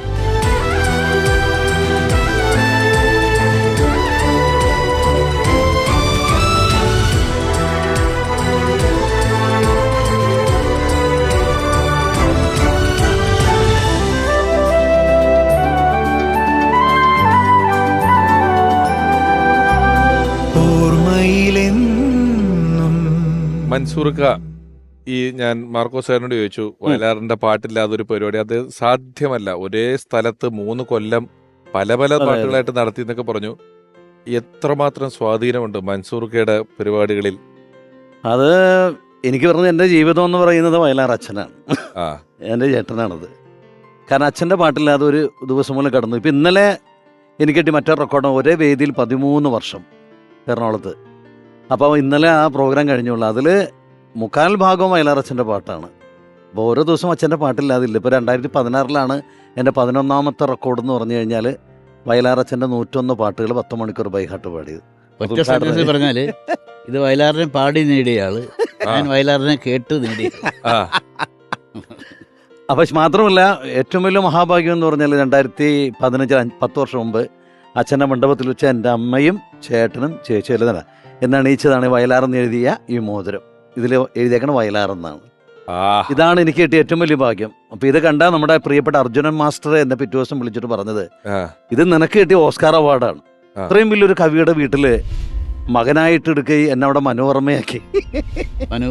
അവിടെ മനോരമ, അതായത് വയലാറിന്റെ വീട്ടില് മകനായിട്ട് എടുത്ത ഒരാളാണ്. അതൊക്കെ പക്ഷെ അത് മാത്രമല്ല, പിന്നെ എന്നേക്കാൾ കൂടുതൽ അനുഗ്രഹിച്ചിട്ടുണ്ട് കേട്ടോ വയലാർ. അതുണ്ട്. അത് അച്ഛൻ്റെ പാട്ടുകളാണ് നമുക്ക് ഓരോ ദിവസവും നമുക്ക് തരുന്ന ജീവിതം. അത് ഞാൻ പറഞ്ഞില്ല, എൻ്റെ ജീവിതം എന്ന് പറയുന്നത് അച്ഛൻ്റെ പാട്ടുകളാണ്. അതില്ലാത്ത ഒരു ദിവസം പോലും കടന്നു പോകുന്നില്ല. ഞാൻ എൻ്റെ മക്കളെ പഠിപ്പിച്ചതെല്ലാം ഇതിന് അച്ഛൻ്റെ പാട്ട്. ഞങ്ങളൊക്കെ പ്രത്യേകിച്ചും ഈ തലമുറയല്ല ഞാൻ പറയുന്നത്, 2000 മുമ്പുള്ള തലമുറയിലെ ഒട്ടുമിക്ക ഗായകരും അദ്ദേഹത്തിന്റെ പാട്ട് പാടിയിട്ടാണ് വേദികളിൽ തിളങ്ങിയിട്ടുള്ളത്. മൻസൂർക്കയുടെ ഒരു തുടക്കം പറയുന്നത് വയലാറിന്റെ വീട്ടിൽ അദ്ദേഹത്തിന്റെ മകൻ അദ്ദേഹത്തിന് അച്ഛൻ എന്ന് വിളിക്കാനുള്ള ഒരു സ്വാതന്ത്ര്യം അവര് മോതിരിട്ട് തരുന്നു. അതെ, എവിടെ ഇതിനൊരു ഒരു പോയിന്റ് ഉണ്ടല്ലോ, ഒരു തുടക്കം. ചെറുപ്പത്തിലേ എനിക്ക് അച്ഛൻ്റെ പാട്ട് പാടല് ഒരു താല്പര്യമുണ്ട് റേഡിയോയിൽ കേൾക്കുമ്പോൾ.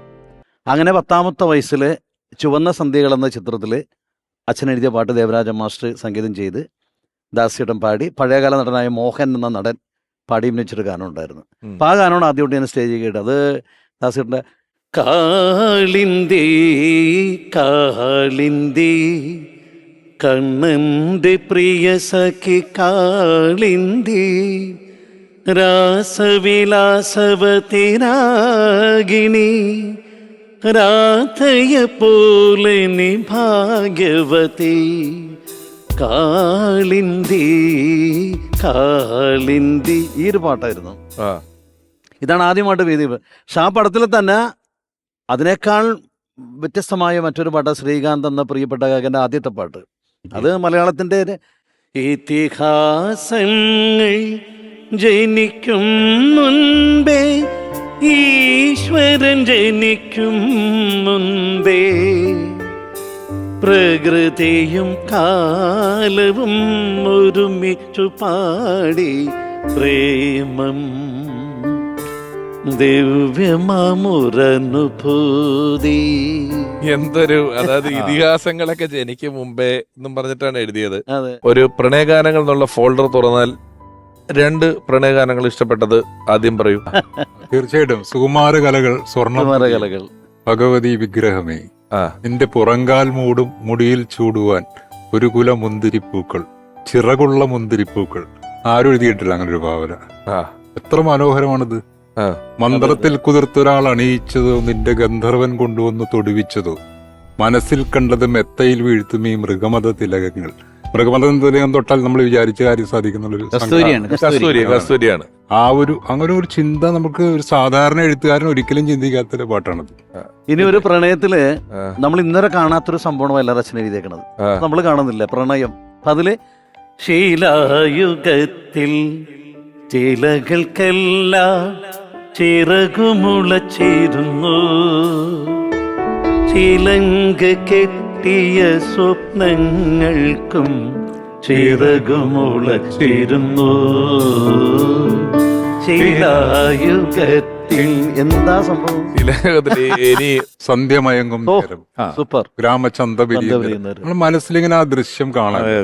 ആ കാട്ടുതാറാവുകൾ ഇണകളെ തിരയും കായലിനരികിലൂടെ, കടത്തു തോണികളിൽ ആളെ കയറ്റും കല്ലതുക്കുകളിലൂടെ, തനിച്ചു വരും കാരുണ്യമേ എനിക്കുള്ള പ്രതിഫലമാണോ നിന്റെ നാണം. എത്ര മനോഹരമാണ് അത്.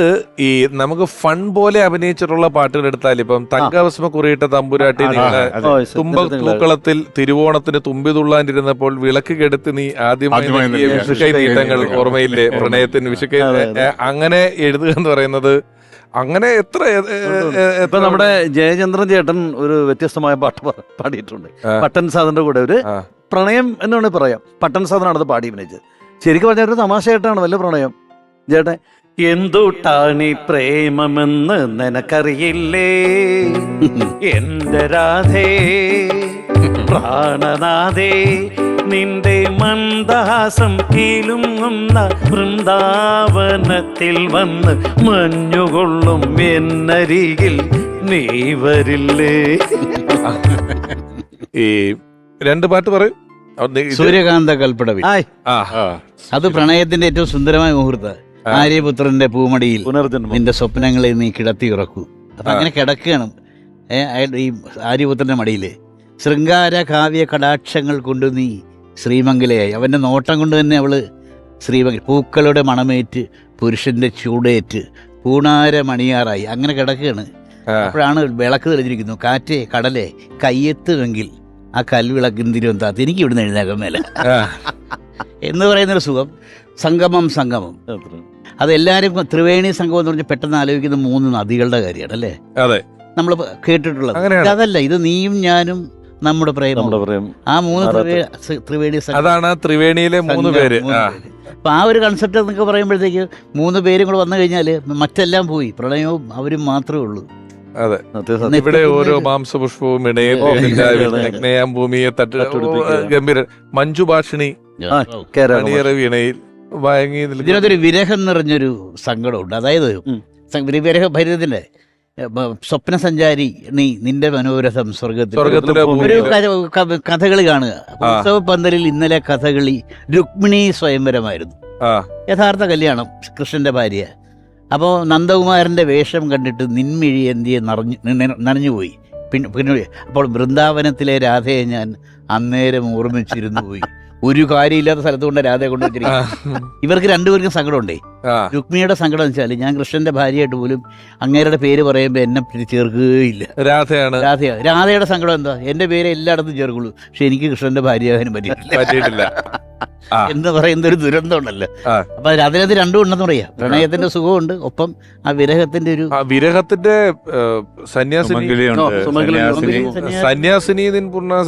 അല്ല, അതിനേക്കാളപ്പുറം ചേട്ടന് ഏറ്റവും ഇഷ്ടപ്പെട്ട അച്ഛൻ്റെ ഒരു പാട്ടുണ്ട്. അത് ചേട്ടന് ഏറ്റവും നിത്യകാമുകി ഞാൻ നിൻമടിയില് ചിത്രപിപഞ്ചികയാകാൻ കൊതിച്ചു മൃണാളമൃദുലാങ്കുലിയിലെ പ്രേമ പല്ലവിയാകാൻ കൊതിച്ചു. പറയാൻ വന്നപ്പോഴല്ലേ ഞാൻ എനിക്ക് ഒരു സംശയം ഇപ്പൊ സംസാരിച്ചപ്പോഴാണ് ഈ സന്യാസി എന്നുള്ള പാട്ടുണ്ടല്ലോ, അതിലിപ്പോ ശരത്തിനോട് ചോദിക്കാനാണ്. എനിക്ക് അതിന് ഒരു അർത്ഥം ഇതുവരെ മനസ്സിലായിട്ടില്ല. ഈ രാത്രി പകലിനോട് എന്ന പോലെ യാത്ര ചോദിപ്പൂ ഞാൻ എന്ന് പറഞ്ഞാൽ എന്തെങ്കിലും അതില് അർത്ഥം ഒരിക്കലും നമ്മൾ കാണില്ല, ഒരിക്കലും കാണില്ല. അതാണ് ഉദ്ദേശിച്ചത്. ഞാൻ ഇപ്പോഴും ആലോചിക്കാം. രാത്രി വരുമ്പോ അങ്ങോട്ട് മറ്റൊന്നും പോയില്ല. അതിന് ആദ്യം എഴുതിയിരുന്ന വേറെന്തോയിരുന്നു, പിന്നെയാണ് അത് മാറ്റിയതല്ലേ. എങ്ങനെ രാത്രി വരുമ്പോ ഇത് പോയില്ലേ, അത് മനസ്സിലായി. അദ്ദേഹം എഴുതുമ്പോൾ നമുക്ക് പറയാൻ പറ്റില്ല. പ്രേമം ഒരു ഷിഫ്റ്റ് വർക്കായിട്ട് മാറുന്നു. ഒരാൾ വരുമ്പോ അടുത്ത ആള് പോകും. എന്ന് പറയുന്ന പോലെ ഒരുമിച്ച് അതുപോലെ നമ്മള് സുഹൃത്തില്ല. അന്നും എന്റെ ആത്മാവ് നിന്നോട് ചോദിക്കും, നിന്നെ ഞാൻ പ്രേമിച്ചിരുന്നു. ഇതിനൊരു മന്ത്രിക്കും. ആ, അത് തന്നെ. ഇതിനോട് രസകരമായൊരു കഥയുണ്ട്. ഞാൻ വല്യമ്മയെ കുറിച്ച് എഴുതിയൊരു കഥ പറഞ്ഞിട്ടുണ്ട്. ആ. വല്യമ്മ അച്ഛൻ ആദ്യം കല്യാണം കഴിച്ച ആള്, അത് കഴിഞ്ഞ് കല്യാണം കഴിച്ചില്ല, ഒറ്റയ്ക്ക് സന്യാസിനെ പോലെ കഴിഞ്ഞു. അച്ഛനും ആയിട്ട് മാനസികമായി നല്ല അടുപ്പുണ്ടായിരുന്നു. അമ്മയപ്പം എൻ്റെ അമ്മയേക്കാൾ കൂടുതൽ, അല്ലെങ്കിൽ ഞങ്ങളുടെ അമ്മയേക്കാൾ കൂടുതൽ പാട്ടിനെ ഇഷ്ടപ്പെടുന്ന ആളായിരുന്നു. അപ്പോൾ ഞാനൊരു എപ്പിസോഡിൽ പറഞ്ഞത് വല്യമ്മയെ കുറിച്ചുള്ള പാട്ടാണ്. ആരും തുറക്കാത്ത പൂമുഖം, അതിലിപ്പോഴും വേറെ കല്യാണം കഴിക്കേണ്ടെങ്കിൽ നിൽക്കുന്ന ആൾ. അപ്പോൾ അതെല്ലാം കഴിഞ്ഞ് വല്യമ്മ കുറേ മരിച്ചപ്പോൾ ഞാൻ ആ എപ്പിസോഡ് നിർത്തി. കാര്യം ഇത് എവിടെയെങ്കിലും ഉണ്ടെങ്കിൽ ഞാൻ പറയും. അപ്പോൾ വല്യമ്മയ്ക്ക് സന്തോഷമായി, ഞാൻ നിങ്ങളെ പ്രസവിച്ചില്ലെങ്കിലും നിങ്ങൾ എന്നെ അമ്മയായിട്ട് കാണുന്നുണ്ടല്ലോ എന്നൊരു സാധനം. ഇത് കഴിഞ്ഞ് വല്യമ്മ മരിച്ചപ്പോൾ ഞാൻ ആ പാട്ട് അത് നിർത്തി. ഇനി ഞാൻ നിർത്തി. വല്യമ്മ മരിച്ചു എന്ന് പറഞ്ഞു. പിറ്റേ ദിവസം എനിക്ക് വീട്ടിൽ ഫോൺ വന്നു. ആരാന്ന് ഇപ്പോഴും അറിയില്ല. ആ സന്യാസിനി മരിച്ചിട്ടില്ല ശരത്തെ ഇപ്പോഴും ഉണ്ടെന്ന്. ഇതാണോ? പക്ഷേ ഞാൻ ഇത് പറയുമ്പോൾ എനിക്ക് കിട്ടിയൊരു മഹാഭാഗ്യം പറയാം. ഇപ്പോൾ ചേട്ടൻ വല്യമ്മയെ കുറിച്ച് പറഞ്ഞു. ആ അമ്മ കഴിഞ്ഞ 2017 ജനുവരി 15 മരിച്ചത്. അപ്പോൾ ചേട്ടനും ചേച്ചി എന്നെ വിളിച്ചു, നാളെ തറവാട്ടിലെത്തിയിട്ട് അമ്മയുടെ മൃതശരീരത്തിനടുത്തിരുന്നുകൊണ്ട് ഈ പാട്ട് പാടണമെന്ന് പറഞ്ഞു. കാരണം ഞാൻ രാവിലെ 7 മണിക്ക് അവിടെ ചെന്നു.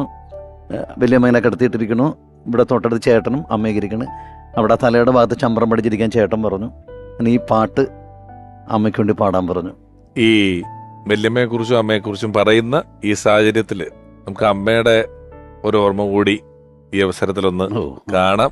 അതിപ്പം എന്തെങ്കിലും ഒരു കാര്യം വിചാരിച്ചു കഴിഞ്ഞാൽ അത് നമ്മൾ പറയുന്നതിന് മുമ്പ് തന്നെ അത് ചെയ്യണം. അതൊക്കെ ഞങ്ങൾ ഒരിക്കൽ ഞങ്ങൾ പോകാൻ റെഡിയായിട്ട് ഒരു സ്ഥലത്തേക്ക് പോകാൻ ഇറങ്ങി നിൽക്കുകയായിരുന്നു. അപ്പോഴാണ് ആരോ ആഹാരം കൊടുക്കാമെന്നും പറഞ്ഞു. അപ്പൊ എനിക്ക് ദേഷ്യം വന്നു. ഞാൻ പറഞ്ഞു, പിന്നെ എങ്ങോട്ട് ഇറങ്ങി നിൽക്കുമ്പോഴാണ് വന്നിരിക്കുന്നത് ആഹാരം കൊടുക്കാൻ പറഞ്ഞ് എന്ന് പറഞ്ഞിട്ട് എനിക്ക് ദേഷ്യം വന്നു. അപ്പൊ അത് കേട്ടോണ്ട് വന്നു.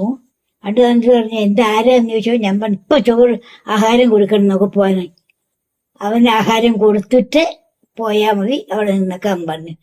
അപ്പൊ അതാണ് ആ സ്വഭാവം. അതാണ് പിന്നെ ആദ്യം അവസാനം എന്ന് പറയുന്ന ഒരു ഓർമ്മ ഉണ്ടാവുന്നത്. ഞങ്ങൾ എല്ലാവരും കൂടെ വളരെ വളരെ വളരെ കുറച്ച് സമയത്തേ ഉണ്ടാവുള്ളൂ. അതാണ് കുഞ്ഞുണ്ടായിരുന്നു, മോനുണ്ട്. അപ്പൊ എല്ലാവരും കൂടെ ഇങ്ങനെ ദിവസം വൈകിട്ട് ഇങ്ങനെ ഞങ്ങൾ എല്ലാവരും കൂടി ഇരിക്കുമ്പോൾ എന്നോട് ചോദിച്ചു, നിനക്ക് എന്താ എന്നെ പറ്റി എന്താ അഭിപ്രായം നിനക്ക് ഉണ്ട് എന്ന് ചോദിച്ചു. ഞാൻ പറഞ്ഞു, എനിക്ക് പ്രത്യേകിച്ച് അഭിപ്രായം ഒന്നും പറയാനില്ല. എന്നാലും എല്ലാരും എല്ലാരും ഇങ്ങനെ കേൾക്കുമ്പോ പറയണ്ടേ, എന്തെങ്കിലും ഒരു അഭിപ്രായം പറയാം. അത് ശരി, അവർക്ക് ഒരു അഭിപ്രായമില്ല, ഒരു വിവരമില്ലല്ലോ. അവരുടെ അഭിപ്രായം പറയാനൊന്നുമില്ല. അവള് പറയും 4 പിള്ളേരുടെ തന്തയാന്ന് പറയും, അതിൽ കൂടെ ഒന്നും ഇവള് പറയില്ല എന്നാണ്. പക്ഷെ അത് മനസ്സിലാക്കും, അവൾ എന്തെങ്കിലും മനസ്സിലാക്കും. 4 പിള്ളേരുടെ തന്ത മാത്രമാണോ എന്നുള്ളത് അത് മനസ്സിലാക്കും എന്ന് പറഞ്ഞു. പക്ഷെ അതെന്തോ അതൊരു മാതിരി അറം പറ്റിയ വാക്കുപോലെ അതുപോലെ തന്നെ അധികം താമസിക്കാതെ പോയി. അപ്പം നല്ലോണം മനസ്സിലാക്കി അന്നേരം ആരാണ് എന്താ വെച്ചാൽ എനിക്ക് പ്രത്യേകിച്ച് ഇപ്പൊ പാട്ട് എഴുതുമ്പോഴും അത് ഇതൊന്നും എനിക്കങ്ങനൊന്നുമില്ല. എനിക്ക് അത് കൂടി ഞാൻ ഒരു വീട്ടമ്മ, അമ്മ, കുഞ്ഞുങ്ങള്, പശുക്കള്, പണിക്കാര്, അങ്ങനെയൊക്കെ ആയിട്ട് ഞാൻ കഴിയുന്നുള്ളൂ. അപ്പൊ എനിക്കല്ലാതെ പ്രത്യേകിച്ച് പിന്നെ പാട്ട് കേൾക്കും.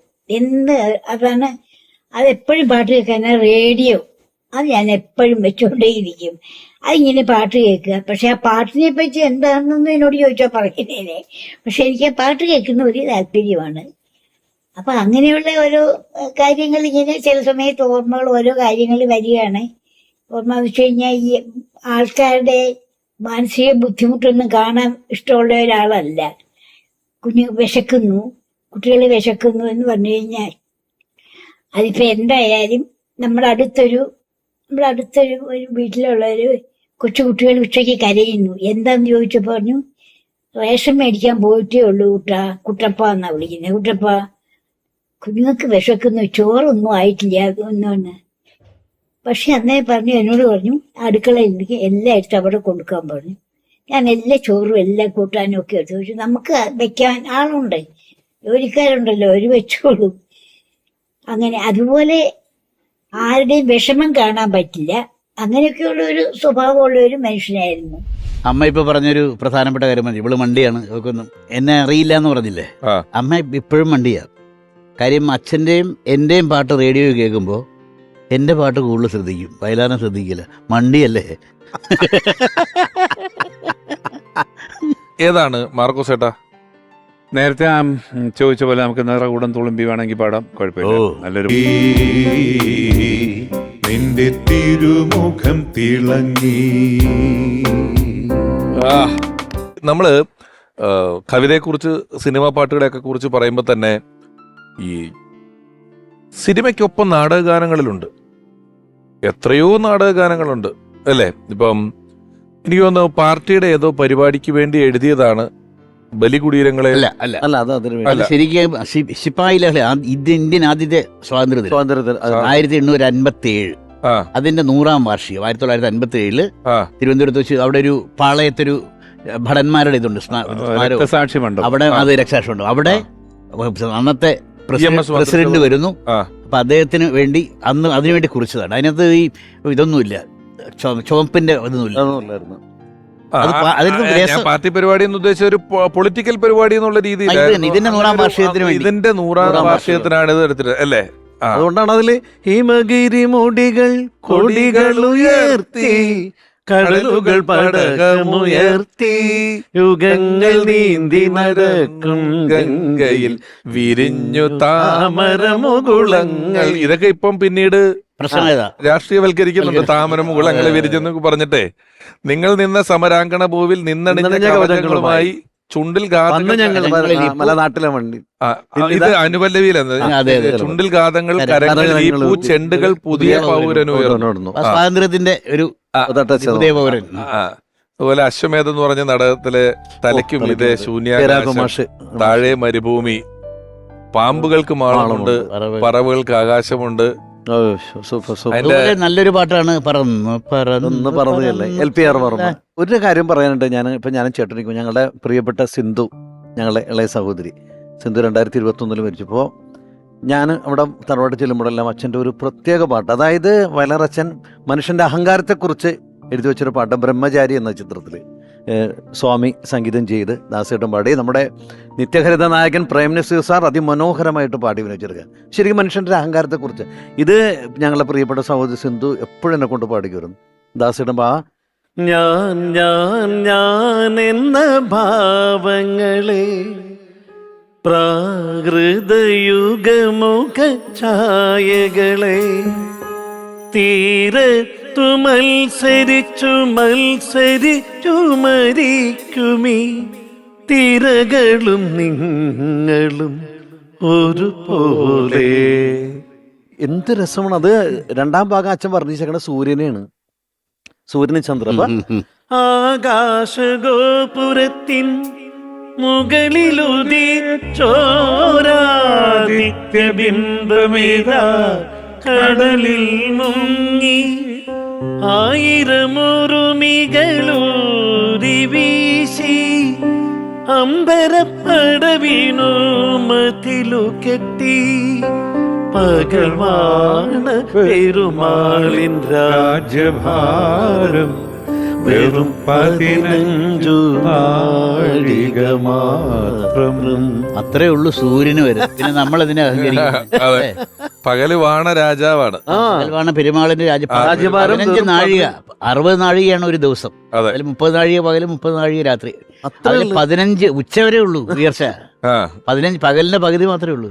പിന്നെ അടുത്ത ഭാഗം കൊടുത്തേക്കണ ചന്ദ്രനെയാണ്. വാഹിനി തടങ്ങളിൽ ഇങ്ങനെ പോവും. അർദ്ധനഗ്നാംഗിയാ മോഹിനിയാട്ടമാടും ചന്ദ്രലേഖേ, അങ്കലവന്യത്തിൽ മൃദു നീട്ടി, അഷ്ടദിക്പാലകർ മതിമയക്കി, പലങ്കുമണ്ഡപത്തിൽ നിന്റെ നൃത്തം വെറും 15 നാഴിക. 2 പേർക്കും ഉണ്ട്, പുരുഷനും ഉണ്ട് സ്ത്രീക്കും ഉണ്ട്. പുരുഷന്റെ അഹങ്കാരത്തിനും 15 നാഴികയുള്ള ഏറ്റവും വലിയ പുരുഷനാണല്ലോ സൂര്യൻ. ചന്ദ്രൻ ഈ കാണിക്കുന്ന വേദിയിൽ കാണിക്കുന്ന പളങ്ക് നൃത്തം, ഇതും 15 നാഴികയുള്ളൂ ഈ സൗന്ദര്യം എന്ന് ഓർത്തോളൂ. ഈ നമ്മളിപ്പോ ഇവിടെ കാണുന്ന ചില ഫോട്ടോകളിലൊക്കെ വളരെ കുഞ്ഞായിട്ട് ഈ നിങ്ങളുടെ വീട്ടിലെ ചില ഫോട്ടോകളും കാര്യങ്ങളൊക്കെ നമ്മൾ കാണുന്നുണ്ട്. വളരെ കുറച്ച് വീട്ടിൽ വന്നിരുന്നുള്ളൂ, അല്ലെങ്കിൽ ഇപ്പം നാക്ക് നീട്ടിയ കഥയൊക്കെ പറഞ്ഞു. അതിനപ്പുറമുള്ള ഒരു നല്ല പ്രകാശമുള്ള ഓർമ്മകൾ എന്തായിരുന്നു അച്ഛനെ പറ്റിയിട്ട്? എനിക്ക് വളരെ കുറച്ചേ ഉള്ളൂ ഓർമ്മ. ഞാൻ പലപ്പോഴും പറഞ്ഞിട്ടുള്ളതാണ്. അത് ഒന്ന്, ബീഡി വലിച്ചതിന് തല്ലിയിട്ടില്ല. ബീഡി വലിച്ചതിന് തല്ലിയിട്ടില്ല? തല്ലിയില്ല. കാര്യം ബീഡി ഞങ്ങളെല്ലാവരും കൂടെ ചുറ്റും പുറത്ത് വരുന്ന ബീഡി വലിക്കുമായിരുന്നു. അച്ഛൻ്റെ ദിനേശ് ബീഡി എടുത്തുകൊണ്ട് ഞാൻ പോയി വലിക്കുമായിരുന്നു. ഇതിന് മണം നമുക്കൊന്നും അറിയില്ല, ഇതിന് മണം ഉണ്ടെന്നും അടുത്തുള്ളവർ അറിയുമെന്നും അറിയാൻ പറ്റിയ പ്രായത്തിലാണ് വലി. അവസാനം പിടിച്ചു കഴിഞ്ഞ് അവർക്കിട്ട് തല്ല് കിട്ടി, എനിക്ക് കിട്ടിയില്ല. അച്ഛനില്ല. അച്ഛൻ വരാൻ വേണ്ടി മുത്തശ്ശിമ്മ കാത്തിരിക്കുന്നതും എനിക്ക് ബീഡി വലിച്ചേ പറ്റൂ. ഇവിടെ കാറ്റിന് സുഗന്ധമൊക്കെ ആ സമയത്ത് സുഗന്ധ ദുർഗന്ധമായി ആകുമെന്ന് വിചാരിച്ച് അന്ന് രാത്രി വരും. ഇന്ന് മുത്തശ്ശിയമ്മ അച്ഛനോട് ഇത് പറയും, കുഴപ്പമുണ്ടാകും. ഞാൻ ഉറക്കം നടിച്ച് കിടക്കുകയാണ്. അച്ഛൻ വന്നു, അറിഞ്ഞോ കുട്ടാ ഇവൻ ബീഡി വലിച്ചു തുടങ്ങി. ഈ അർഹിക്കുന്ന അവഗണനയോടെ തള്ളിക്കളഞ്ഞ അതൊക്കെ ആ ചെറുപ്രായത്തിലെ കാര്യമാണ്. ആ കുറേ കൂടെ മാറിക്കൊള്ളുന്നു. ഒരു വിലയും കൊടുത്തില്ല. പക്ഷേ അടുത്ത വീട്ടിൽ പോയി ആഹാരം കഴിച്ചിട്ട് നുണ പറഞ്ഞു. ഞാൻ അവിടെ പോയി ആഹാരം കഴിച്ചു എന്ന് പറഞ്ഞാൽ കഴിച്ചില്ല എന്ന് പറഞ്ഞ് കഴിച്ചില്ല എന്ന് ഞാൻ പറഞ്ഞു. ഒരു 2 ഈർക്കിലെടുത്ത്, പച്ച ഈർക്കിലെടുത്ത് ഇങ്ങനെ പിണച്ചിട്ട് 2 അടി തന്നിട്ട് നുണ പറഞ്ഞു. ബീഡി വലിച്ചാലും സാരയില്ല, നുണ പറയരുത് എന്നുള്ളതായിരുന്നു. പക്ഷെ നുണ പറഞ്ഞാലേ നമുക്ക് ജീവിക്കാൻ പറ്റുള്ളൂ എന്ന് ഇപ്പോഴല്ലേ മനസ്സിലാകുന്നു. അല്ലേ? എല്ലാവരും ചോദിക്കും സുഖമാണോ, നമ്മൾ പറയും സുഖമാണെന്ന്. വെറുതെയാ, അത് നുണയാ അല്ലേ? അല്ല, തിരിച്ച് നമ്മള് ഇനി ഞാൻ തന്നെ ഒരിടത്ത് പറഞ്ഞു, സുഖമാണോ എന്ന് ചോദിക്കുന്നത് ഒരു ബഹുവാക്കെന്നുള്ളതിനപ്പുറം ഇല്ല എനിക്ക് അസുഖമുണ്ടെന്ന് പറഞ്ഞ് നിങ്ങൾ പറഞ്ഞു നോക്കിയാൽ ചോദിച്ചവൻ ഓടിക്കളയും. പിന്നെ ഇതൊന്നും കേട്ട് നിൽക്കാവുന്ന സത്യം കേൾക്കാൻ വലിയ പ്രയാസമാണ്. നമുക്ക് അനശ്വരനായ വയലാറിന്റെ വരികളെ കുറിച്ച് ഗാനരചയിതാവ് സിജു തുറവൂർ ഇപ്പോൾ സംസാരിക്കുന്നു.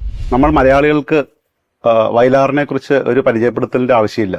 ശരിക്കും പറഞ്ഞാൽ എവിടെയൊക്കെ മലയാളികളുണ്ടോ അവിടെയെല്ലാം വയലാറിന്റെ ഗാനങ്ങളും കവിതകളും എന്നും മരിക്കാതെ നിലനിൽക്കും. നമ്മളുടെ പ്രണയമായാലും വിരഹമായാലും ഏതൊരു വികാരമായാലും അത് വയലാർ നമുക്ക് സമ്മാനിച്ചിട്ടുള്ള ഗാനങ്ങളിലൂടെ നമ്മൾ എന്നും അനുഭവിച്ചുകൊണ്ടേയിരിക്കുകയാണ്. ഒരിക്കലും മരിക്കാത്ത ഒരുപാട് ഗാനങ്ങൾ നമുക്ക് സമ്മാനിച്ചു അദ്ദേഹം. എൻ്റെ കവിത രചനാ ജീവിതത്തിൽ, പാട്ടെഴുത്ത് ജീവിതത്തിൽ വയലാറിൻ്റെ സ്വാധീനം എന്ന് പറയുന്നത് വളരെ വലിയൊരു കാര്യമാണ്. കാര്യം ഞാൻ വയലാറിലാണ് ഞാൻ ജനിച്ചത്. ഒരു ഇതിഹാസ തുല്യനായ ഒരു എഴുത്തുകാരൻ, അദ്ദേഹത്തിൻ്റെ ഗാനങ്ങൾ എന്നിൽ ചെലുത്തിയിട്ടുള്ള സ്വാധീനം എന്ന് പറയുന്നത് വളരെ വലുതാണ്. എൻ്റെ വല്യച്ഛൻ പറഞ്ഞൊരു ഓർമ്മയാണ്. അദ്ദേഹം വയലാറ് പാട്ടെഴുതുന്ന സമയത്ത് ജനലരിയിൽ പോയി നിന്ന് അദ്ദേഹം പാട്ടെഴുതുന്ന ആസ്വദിക്കാറുണ്ടായിരുന്നു, എൻ്റെ വല്യച്ഛനും സുഹൃത്തുക്കളും. അങ്ങനെ വയലാറ് പാട്ടെഴുതിയിട്ട് തെറ്റിപ്പോകുമ്പോൾ വലിച്ചെറിയുന്ന കടലാസ് കഷ്ണങ്ങൾ പെറുക്കിയെടുത്ത് അത് മറിച്ചു നോക്കി അതിലെ അപൂർണമായ കവിതകൾ വായിച്ചു നോക്കി ആനന്ദിച്ചിരുന്നൊരു കാലഘട്ടം അന്നുണ്ടായിരുന്നു എൻ്റെ വല്യച്ഛനും കൂട്ടുകാർക്കൊക്കെ.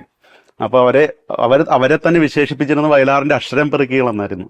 1928 ജനിച്ച് 1975 അദ്ദേഹം നമ്മളെ വിട്ടുപിരിയുന്നത്.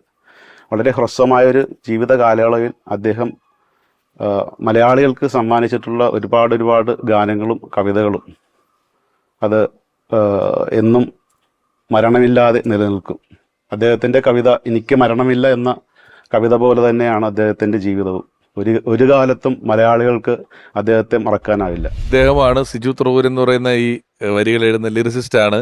ഇപ്പോൾ പുഷ്പ 2 എന്ന ചിത്രത്തിലെ ഇന്ത്യ മുഴുവൻ ഏറ്റുപാടിയ ഒരുപാട് റീൽസുകൾ വന്നിട്ടുള്ള, എല്ലാ ഭാഷയിലും മാറ്റമില്ലാതെ അവതരിപ്പിച്ച മല്ലിക ബാണന്റെ അമ്പുകളോ കൺമുന തുമ്പുകളോ എന്നുള്ള ആ ഒരു പോർഷൻ എഴുതിയിട്ടുള്ള ആളാണ് സിജു തുറവൂർ.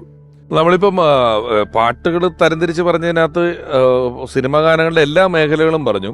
അന്ന് കാലത്ത് നമുക്ക് തമാശ പാട്ടുണ്ട്, വെസ്റ്റേൺ പാട്ടുകൾ. ഇപ്പൊ നമ്മള് സൂര്യവംശം എന്ന് പറഞ്ഞൊരു സിനിമ, അതില് അർജുന മാഷിന്റെ സംഗീതത്തില് ദാസേട്ടൻ പാടി നസീർ സാറ്. അപ്പൊ അത് ഇതുപോലെ നമ്മൾ ഇന്നലെ കേൾക്കത്ത്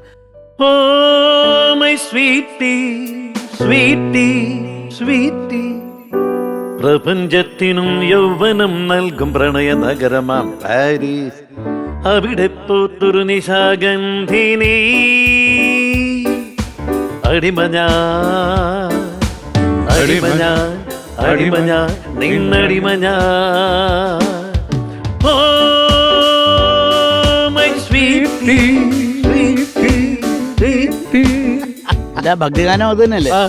നാരായണായ നമഃ ചട്ടക്കാരിയിലെ നാരായണായ നമ നാരായണായ നമ നാരായണായ നമ നാരായണ അതിന്റെ മ്യൂസിക് മുഴുവൻ വെസ്റ്റാണ്. Western type. അത് വെച്ചിട്ട് ചെയ്തിട്ടുണ്ട്. പിന്നെ ഹിപ്പികളുടെ നഗരം, ലഹരി കുപ്പികളുടെ നഗരം. അത് ഭയങ്കര ഹ്യൂമർ ഉള്ള പാട്ട് എന്ന് പറഞ്ഞാൽ പാപ്പിയപ്പച്ച പാപ്പി പച്ച.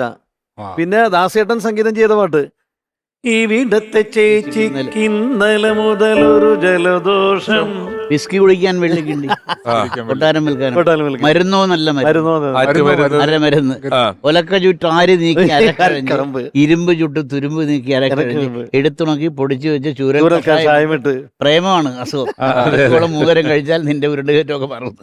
പിന്നെ വേറൊന്നുമില്ല ശരത്തേട്ടാ, കടുവാ കള്ളപ്പാടുവാ കടന്നുപോ കാട്ടീന്നുപോ, കണ്ടാൽ അടിച്ച് നിന്റെ അണപ്പല്ല് ഞാൻ എടുക്കും. ശകുന്തളയോ മിസ് ശകുന്തള, സത്രത്തിനരികിലെ ദുഷ്യന്തൻ എന്ത് ചെയ്തു? രാജഹംസം. അങ്ങനെ തമാശ കുറെ പാട്ട്. അത് ഭയങ്കര തമാശ പാടാണ്. കാലും നീട്ടി മലർന്നു കിടന്നാൽ അതിന്റെ സുഖമൊന്ന് വേറെ. അത്രേ തേനരുവി ഇപ്പൊ പറയാൻ കൂടുതലേ ഉള്ളത്. കഞ്ചാവിൻ മണമുള്ള പീരുമേട്ടിലെ കാറ്റ്. ഇതിനകത്ത് കേളി നളിനം വിടരുമോ ശിശിരം പൊതിയും കുളിരിൽ നീ വൃളാവതിയായി ഉണരുമോ മരസിൻ സരസിൽ മലരിൽ നീ കേളി നളിനം വിടരുമോ. അതുപോലെ തന്നെ സൽദായുടെ തുലാവർഷം എന്ന് പറയുന്നത് സൽദായുടെ തന്നെ മറ്റേ സ്വപ്നത്തില് മനക്കേലെ തത്തേ ഇന്നല്ലേ മംഗളതിരരാത്രി ആടണം പോയി പാടണം പോയി പാതിരപ്പൂവിനു ഗന്ധർവൻ കാട്ടിൽ പോകണം.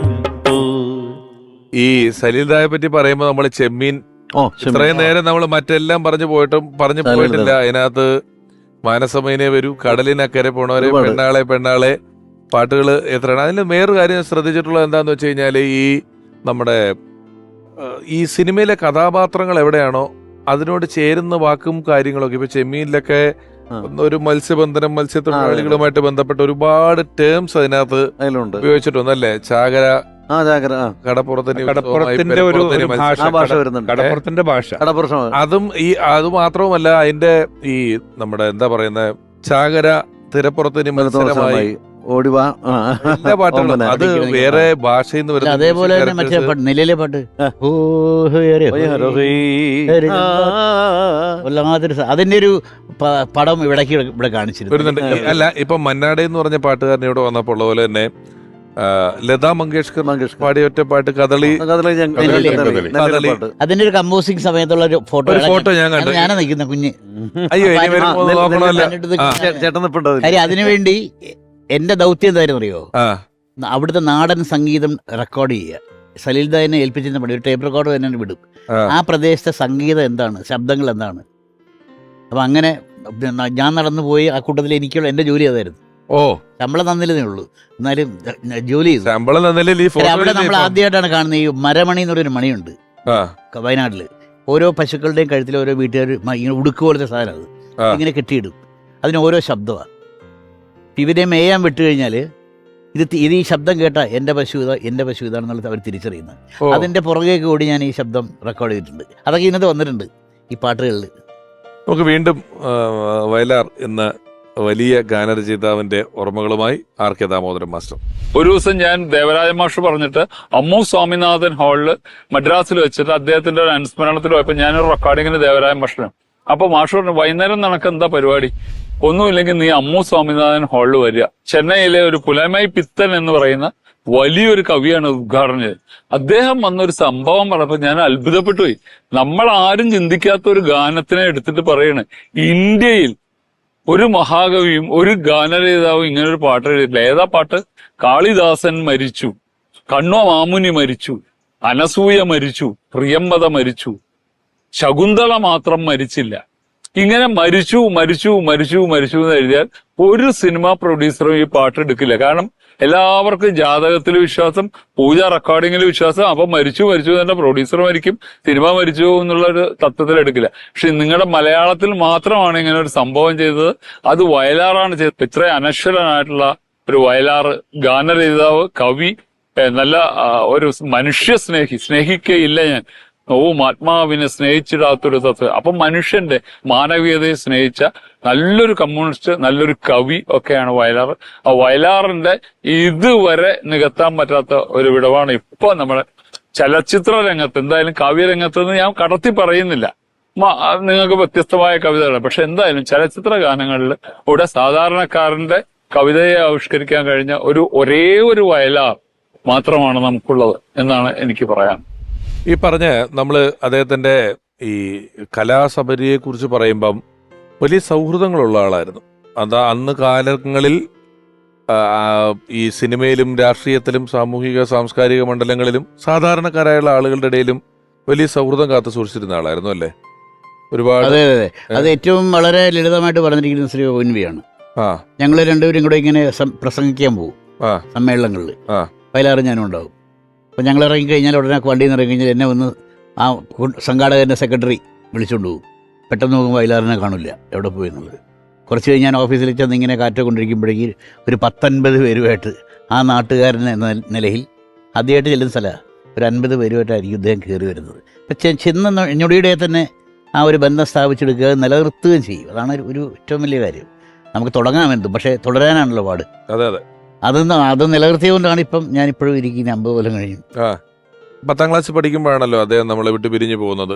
47 വയസ്സെന്ന് പറഞ്ഞാൽ വളരെ ചെറിയ പ്രായമാണ്, വളരെ ചെറിയ പ്രായമാണ്. അപ്പോൾ അദ്ദേഹം രോഗശയ്യയിലായ ശേഷം തിരിച്ചു കിട്ടും എന്നുള്ളൊരു പ്രതീക്ഷ വലിയ തോതിലുണ്ടായിരുന്നു എന്ന് വായിച്ചു കിട്ടണം. അങ്ങനെ തന്നെ ആയിരുന്നു ആ സമയത്ത്? അതോ ഒരു സർജറി ഉണ്ടായിരുന്നു, സർജറി സക്സസ്ഫുൾ ആയിരുന്നു പറഞ്ഞാൽ ഡോക്ടേഴ്സ് എല്ലാം ഇരിക്കുന്ന സമയത്താണ്. സിസ്റ്റമൊക്കെ വീക്കായിരുന്നു പൊതുവെ എല്ലാം. അപ്പോൾ അതുകൊണ്ടിങ്ങനെ ഓരോ സിസ്റ്റം വെച്ച് ഫെയിലിയർ ഉണ്ടായി എന്നുള്ളതാണ് ക്രമേണ. പക്ഷെ അന്നൊരു വേറൊരു വാർത്തയുണ്ടായിരുന്നു, ബ്ലഡ് മാറി ഇഞ്ചക്ട് ചെയ്ത് സംഭവിച്ചെന്നൊക്കെ ഒരു. അത് കുറേ നാളൊക്കെ നമ്മളതിങ്ങനെ മനസ്സിൽ വെച്ചുകൊണ്ട് നടന്നു. കുറേ മരിച്ചൊരു 20 വർഷം കഴിഞ്ഞിട്ടാണ് ഇത് പ്രഖ്യാപിക്കുന്നത്, ഇങ്ങനെ സംഭവം ഉണ്ടായിരുന്നൊക്കെ പലർക്കും അറിയാം. അപ്പം മുത്തശ്ശിയമ്മയൊക്കെ അന്നിങ്ങനെ പറഞ്ഞിരുന്നു, ഇങ്ങനെ വിളക്ക് വെച്ച് ആത്മാവിനെ വിളിച്ചപ്പോൾ ഒരു വിളക്ക് തിരിതാന്ന് പോയി. ജ്യോത്സ്യൻ പറഞ്ഞു എന്തോ ഇത് സ്വാഭാവിക മരണമല്ല, അതാണ് വിളക്ക് കാണിക്കുന്നതൊക്കെ പറഞ്ഞു. അങ്ങനെ എല്ലാം അതൊക്കെ അങ്ങനെ പോയി. അതെല്ലാം കഴിഞ്ഞ് വർഷങ്ങൾക്ക് ശേഷം ഒരു 2016, അതായത് 1975 മരണം, 2016 ഞാൻ ഓസ്ട്രേലിയയിൽ ചെല്ലുമ്പോൾ അന്ന് ഏറ്റവും ഒടുവിൽ അച്ഛൻ്റെ കൂടെ ഉണ്ടായിരുന്ന ഡോക്ടർ ഉണ്ടായിരുന്നു. അദ്ദേഹം ഓസ്ട്രേലിയ സിഡ്നിയിലുണ്ട് ഇപ്പം. അപ്പോൾ എന്നോട് പറഞ്ഞു ഇങ്ങനെ ആൾ ഇവിടെ ഉണ്ട്. ഞാൻ അങ്ങനെ അദ്ദേഹത്തെ പോയി കണ്ടു. ഇങ്ങനൊരു വാർത്തയുണ്ട്, വല്ല വസ്തുതയുണ്ടോ? പറഞ്ഞു ഒരു വസ്തുതയില്ല. ഇതുകൊണ്ട് തന്നെ സിസ്റ്റം പലതായിട്ട് ഫെയിലിയറായി, മൾട്ടിപ്പിൾ ഓർഗൻ ഫെയിലിയർ അങ്ങനെ ഉണ്ടായത്, അല്ലാണ്ട് രക്തം മാറി ചെയ്തതാണെന്ന് നമുക്കൊരു അങ്ങനെ ഏറ്റവും അടുത്തുണ്ടായിരുന്ന മരണസമയത്തുണ്ടായിരുന്ന ഡോക്ടറാണ് അദ്ദേഹം. പറയുമ്പോൾ പിന്നെ നമുക്കത് തന്നെയാണല്ലോ വേദവാക്യം. അതെ അതെ. പാലയിൽ എൻ്റെ ഒരു 12 മണിക്കൂർ പ്രോഗ്രാം, റെക്കോർഡ് പ്രോഗ്രാമായിരുന്നു. ഇത് മുഴുവൻ രാവിലെ മുതൽ ആൾക്കാർ കാണുന്നുണ്ട്. അതെല്ലാം കഴിഞ്ഞ് പ്രോഗ്രാം കഴിഞ്ഞ് 12 മണിക്കൂറിന് പകരം 13 മണിക്കൂർ ഞാൻ വൈഹാട്ട് പാടി ഇറങ്ങിയപ്പോൾ ഒരാൾ ചോദിച്ചാണ്. അപ്പോൾ ചന്ദ്രളപ്പം ആൾക്കാർ ചോദിച്ചില്ല. അതല്ലാതെ അച്ഛൻ്റെ പാട്ട്, ഒത്തിരി പാട്ടൊക്കെ കഴിഞ്ഞപ്പോൾ ഒരാൾ വെറുതെ കളി പറഞ്ഞു, നിങ്ങളത് പാടിയില്ല, ലാസ്റ്റ് പാട്ടാണ് വയലാർ. അപ്പോൾ ഞാൻ പറഞ്ഞു അച്ഛൻ്റെ ലാസ്റ്റ് പാട്ടാണ് നിങ്ങൾക്ക് എങ്ങനെ അറിയോ? അത് അവസാന പാട്ടാണ്. തർക്കിക്കുകയാണ് അങ്ങോട്ട്. ഞാൻ പറഞ്ഞു അത് ചന്ദ്രളപ്പം വയലാർ അച്ഛൻ്റെ ലാസ്റ്റ് പാട്ടാണ് നിങ്ങളുടെ ആരാ പറഞ്ഞു? അത് ഞാൻ പഠിച്ചു, ആർക്കറിയാൻ പാടില്ലാത്തത്. ഞാൻ പറഞ്ഞു അതല്ല, വയലാർ അച്ഛൻ എഴുതിയ പാട്ട് അതല്ല. ഇനിയെങ്കിലും താങ്കൾ മനസ്സിലാക്കുക. സന്ധ്യാവന്ദനം ഇന്നും പലർക്കും അറിയില്ല അച്ഛൻ ഏത് ഇതാണ് തരുന്നത്. സന്ധ്യാവന്ദനം എന്ന ചിത്രത്തിൽ LPR വർമ്മ സംഗീതം ചെയ്ത ആ പടമാണ്. വന്ദനം വന്ദനം ഇതാണ് ലാസ്റ്റ് എഴുതിയ അച്ഛൻ. ദുഃഖ സംഗീത പ്രിയകളാം സ്വപ്നങ്ങളോടാണ് നമ്മൾ ഏറ്റവും ഒടുവിൽ യാത്ര പറയുന്നതോട്. സ്വപ്നം എപ്പോൾ നശിക്കുന്നോ അന്നേരം നമ്മുടെ ജീവനില്ലാണ്ടായി. ഭാര്യയോടും മക്കളോടും ഒക്കെ യാത്ര. കണ്ണദാസിൻ്റെ ഒരു കവിത തന്നെയുണ്ട്, ചിതവരെയുള്ളവരൊക്കെ. ചിലർക്ക് ചിതവരെ എത്താൻ പറ്റില്ല. അവരോടൊക്കെ നമുക്ക് യാത്ര പറഞ്ഞാൽ ഏറ്റവും അവസാനം ബോധമുള്ള കാലത്തോളം നമ്മൾ സ്വപ്നം കാണും. ആ സ്വപ്നത്തിനോടാണ് യാത്ര പറയുന്നത്. എൻ്റെ ചുടു യൗവനത്തെ പുണർന്നു നിന്നപ്പോൾ നിങ്ങൾക്ക് എന്തൊരു ഉന്മാദമായിരുന്നു, എന്തൊരാവേശമായിരുന്നു. കാലം ദഹിപ്പിച്ച വർണ്ണാശ്രമങ്ങൾ തൻ കാറ്റൂതി കെടുത്താത്ത ചിത ഒരിക്കലും ഊതിയാൽ കെടില്ല. കാര്യം ബാല്യം നിലനിർത്താൻ പറ്റില്ലല്ലോ, എത്ര കാറ്റൂതിയാലും കെടില്ല. പക്ഷെ ആ ചിതയിൽ അതിൻ്റെ മുറയ്ക്ക് അടർന്നു വീണു നിങ്ങൾ. സ്വപ്നങ്ങൾ അടർന്നു വീണത്. ഞാനൊരു ഏകാന്ത ഗദ്ഗതമായി ഒരു തീണ്ടാപ്പാടകലെ ഞാൻ നോക്കി നിന്നു ഉദകം മരിക്കുന്നതിന് ഒരാഴ്ചയ്ക്ക് സ്വപ്നത്തിനോട് യാത്ര പറഞ്ഞു എന്നുള്ളത്. അതാണല്ലോ ആദ്യം എഴുതിയത്. സ്വപ്നങ്ങളെ നിങ്ങൾ സ്വർഗകുമാരുമല്ലോ എന്ന് പറഞ്ഞ ആള് അവസാനം ഈ ഭൂമിയിൽ ഇല്ലായിരുന്നെങ്കിൽ നിശ്ചലതയാണ് ഇവിടെ വന്നിരിക്കുന്നത്. ഈ വയലാർ സാറിന്റെ ഒരു പാട്ട് എനിക്ക് വളരെ ഇഷ്ടപ്പെട്ടിട്ടുണ്ട്, പറയണേ അതിനെ കുറിച്ച് പറയണത്. അതായത് ഈ ശരശയ്യയില് ഒരു പാട്ടുണ്ട്, ആ സ്ത്രീകളുടെ ദുഃഖം ദൈവത്തോട് നീലാംബരമേ താരാപഥമേ ഭൂമിയിൽ ഞങ്ങൾക്ക് ദുഃഖങ്ങൾ നൽകിയ ദൈവം ഇപ്പോഴും അവിടെയുണ്ട്. അതില് വെള്ളിച്ചൂരലും ചുഴറ്റി വെള്ളത്താടി പറത്തി പളുങ്കുകൾ പാകിയ വഴിയിൽ നടക്കാൻ ഇറങ്ങാറുണ്ട്. കണ്ണീരിവിടെ കടലായി ഞങ്ങൾ കണ്ടിട്ട് ഒരുപാട് നാളായി. എന്താ വരിക രാജശില്പി നീ എനിക്ക് പൂജാവിഗ്രഹം പെണ്ണിന്റെ മനസ്സിൽ കയറിയിരുന്ന പിന്നെ തിരുമൈ നിറയെ പുളകങ്ങൾ കൊണ്ടാണ് തിരുവാഭരണം ചാർത്തും. എന്റെ രോമാഞ്ചം കൊണ്ടാണ് ഹൃദയത്തളികയിൽ അനുരാഗത്തിന് അമൃത് നിവേദിക്കും. അത് അകത്ത് കയറിയിരുന്ന് തപ്പിയെടുത്ത് എഴുതിയതാ. എന്തുകൊണ്ടാണ് ഈ കൊടുക്കുന്നത്? അല്ല, ദൈവത്തിന്റെ ഇതില് അച്ഛൻ വേറെ പടത്തില് ഇതില് ആലുവ പുഴക്കരയൊരു പൊന്നമ്പലം അവിടത്തെ കൃഷ്ണന് രത്ന ആലുവ പുഴക്കിക്കര കല്ലമ്പലം അവിടത്തെ കൃഷ്ണന് പുഷ്പകിരീടം 2 തവണ. അല്ല, മധുവും പോലെ മറ്റേ പാട്ട് കല്യാണി കളവാണി.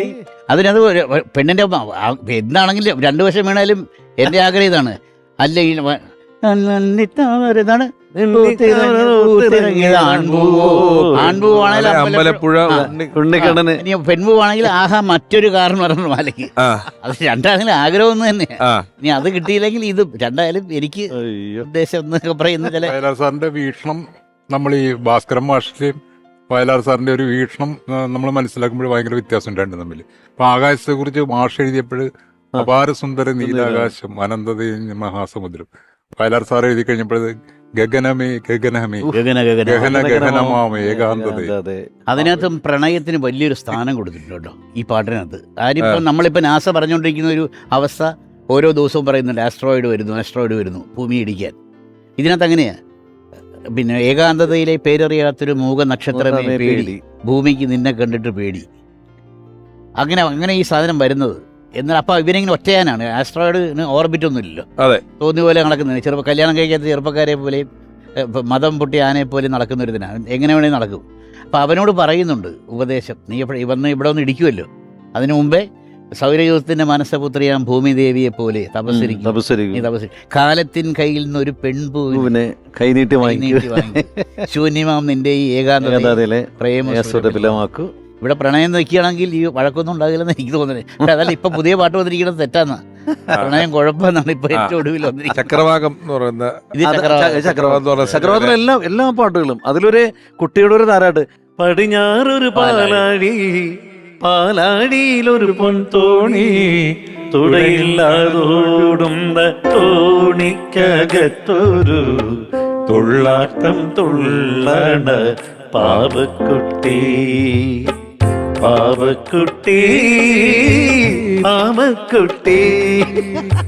അതിലവസാനം ആ കൊച്ചു കേട്ട് പാലാഴി പോകാൻ വഴിയേത് 6 കടലിന് പടിഞ്ഞാറ്. ഇങ്ങനെ കഥ പറയാണ്. നസീർ സാർ ഒരു സിംഹത്തിന്റെ പ്രതിമയുടെ അകത്ത് വരുന്ന പാട്ട് യവനസുന്ദരി. ഒരു സിംഹ അത് എന്തൊരു സൂപ്പർ ഹിറ്റ്. അയ്യോ, അത് എന്ത് രസമാണ്. യവന സുന്ദരി ജനിച്ച അതൊന്ന് മാർക്കോസിന്റെ പാടുന്നത്. യവന സുന്ദരി സ്വീകരിക്കുകീ പവിഴമല്ലിക പൂവുകൾ ജനിച്ച നാൾ മുതൽ സ്വീകരിക്കുവാൻ തപസിരുന്നവളാണു ഞാൻ, പ്രേമ തപസിരുന്നവളാണു ഞാൻ. അതിനകത്ത് രസം വെച്ചാൽ ഇതിനകത്ത് ഇവള് തപസ്സിരിക്കാൻ പോയതാ കുഴപ്പമായത്. കാര്യം അത് തന്നെ എവിടെയൊക്കെ പോയി അന്വേഷിച്ചു. അകലെ വീനസിന്റെ അമൃതവാഹിനി തടത്തിൽ പിരിഞ്ഞ പൂലും കൊഴിഞ്ഞ പൂലും ഒക്കെ തിരക്ക്. ഇവിടെ തപസ്സിരിക്കുക. ഞാൻ ഈ അകലെ വീനസിൻ എന്നൊക്കെ പറയുന്നതേ ഈ ശാസ്ത്രബോധം സാമാന്യത്തിൽ കവിഞ്ഞുണ്ടായിരുന്നു എന്ന് വേണം അനുമാനിക്കാൻ കേട്ടോ. ശാസ്ത്രബോധം വളരെ കാര്യമായിട്ടുണ്ടായിരുന്നു. ഈ സാഹിത്യം അല്ലെങ്കിൽ അത്തരത്തിലുള്ള സംസ്കൃതത്തെക്കുറിച്ചുള്ള അറിവ് പ്രയോഗങ്ങളൊക്കെ ഉണ്ടായാലും ഈ ഇത്തരത്തിലുള്ള ഒരു ഫിലോസഫിക്കൽ പരിപാടികളും ശാസ്ത്രചിന്തകളുള്ള പാട്ടുകളുടെ എഴുത്ത് അത് എവിടെയൊക്കെ കൊണ്ട് പിടിപ്പിക്കുമായിരുന്നു കിട്ടുന്ന സമയങ്ങളിലുള്ള. അത് മാത്രമല്ല, ജീവിതമായിട്ട് ലിങ്ക് ചെയ്യും. ലിങ്ക് ചെയ്യാന് സിനിമയ്ക്ക് വേണ്ടി എഴുതുന്ന പാട്ടാണെങ്കിലും ജീവിതത്തിൽ എവിടെ അത് പ്രയോഗിക്കാൻ പറ്റും. ഉപാസന എന്നുള്ള പാട്ട് എഴുതി തുടങ്ങിയിട്ട് അവസാനം വലിച്ചെറിയൂ നിന്റെ മുഖം മൂടി. മനുഷ്യ സത്യം മയക്കുമരുന്നിന്റെ ചിറകിൽ സ്വർഗത്ത് പറക്കും ഈ നാട്ടിൽ, ഇല്ലാത്ത സ്വർഗത്ത് പറക്കും ഈ നാട്ടിൽ. അവിടെയാണ് പിന്നെ മനുഷ്യൻ ഈ പറഞ്ഞ ശാസ്ത്രം സത്യം മയക്കുമരുന്നിന്റെ ചിറകിൽ പറക്കുമി നാട്ടിൽ ഇല്ലാത്ത സ്വർഗത്തു പറക്കുമി നാട്ടിൽ സ്വപ്നമരിക്കുമി നാട്ടിൽ സർഗസ്വരൂപിയാം ശാസ്ത്രം നിർമ്മിക്കും അഗ്നികുണ്ഡങ്ങൾക്കുള്ളിൽ മനുഷ്യ ഹേ മനുഷ്യ വലിച്ചെറിയൂ നിന്റെ മുഖം മൂടി.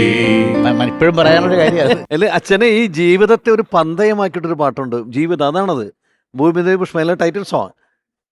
പന്തയം പന്തയം ഒരു പന്തയമാണീ ജീവിതം, തോറ്റവർക്കല്ല ജയിച്ചവർക്കല്ല, തുറന്ന മനസ്സിനാണ് ഈ ട്രോഫി. പറഞ്ഞാലും തീരാത്ത അത്രയും മനോഹരമായ ഗാനങ്ങൾ. എപ്പോഴോ പറഞ്ഞതുപോലെ കാലപ്രവാഹത്തിന് മായ്ക്കാനാകാത്ത രീതിയിൽ മലയാളി ഉള്ളിടത്തോളം കാലം, മലയാള ഭാഷയുള്ളിടത്തോളം കാലം, മലയാള ഭാഷയിൽ പാട്ടുകൾ ഉള്ളിടത്തോളം കാലം, പാട്ടിൻ്റെ ഏത് ശാഖകളിൽ പോയി അന്വേഷിച്ചാലും ആ ശാഖയോട് ഏറ്റവും നീതി പുലർത്തിക്കൊണ്ട് അതിനോട് ഏറ്റവും ഇണങ്ങുന്ന രീതിയിലുള്ള അത്രമാത്രം അർത്ഥങ്ങളുള്ള, അത്രമാത്രം ഭാവനകളുള്ള, കാൽപ്പനികതയുള്ള പാട്ടുകൾ കൊണ്ട് വളരെ ഹ്രസ്വമായ ഒരു കാലഘട്ടത്തിൽ മലയാള സിനിമയുടെ സംഗീത ശാഖ വാഴുകയും തുടർന്ന് ഇത്രയും കാലങ്ങൾക്കിപ്പുറവും സംഗീതത്തെക്കുറിച്ചുള്ള ഏത് ചർച്ചകളിലും പരാമർശിക്കപ്പെടുകയും ചെയ്യുന്ന രീതിയിൽ അതുല്യനായ എഴുത്തുകാരൻ വയലാർ രാമവർമ്മയെക്കുറിച്ചുള്ള ഓർമ്മയിലെന്നും വയലാർ എന്ന ഈ പങ്ക്തി അതിൻ്റെ അവസാന ഭാഗങ്ങളിലേക്ക് കടക്കുകയാണ്. അതിലേക്ക് കടക്കുന്നതിന് തൊട്ടു മുമ്പ് നമ്മൾ നമ്മുടെ ആൽബം സൈനിങ്ങിലേക്ക് പോകുന്നു. ചന്ദ്രകളഭം ചാർത്തി ഉറക്കം പൂർണ്ണമാവുമ്പോൾ അനശ്വരനായ എഴുത്തുകാരൻ വയലാറിന്റെ മകൻ അതേ പാട്ടുവഴികളിലൂടെ യാത്ര ചെയ്യുന്ന വയലാർ ശരത്തേട്ടന് അമൃത ടിവിയുടെ ഭാഗത്തു നിന്നും ഒരു ഉപഹാരം സമർപ്പിക്കുന്നു. മലയാളികളുടെ പ്രിയപ്പെട്ട പിന്നണി ഗായകൻ ശ്രീ KG മാർക്കോസ്.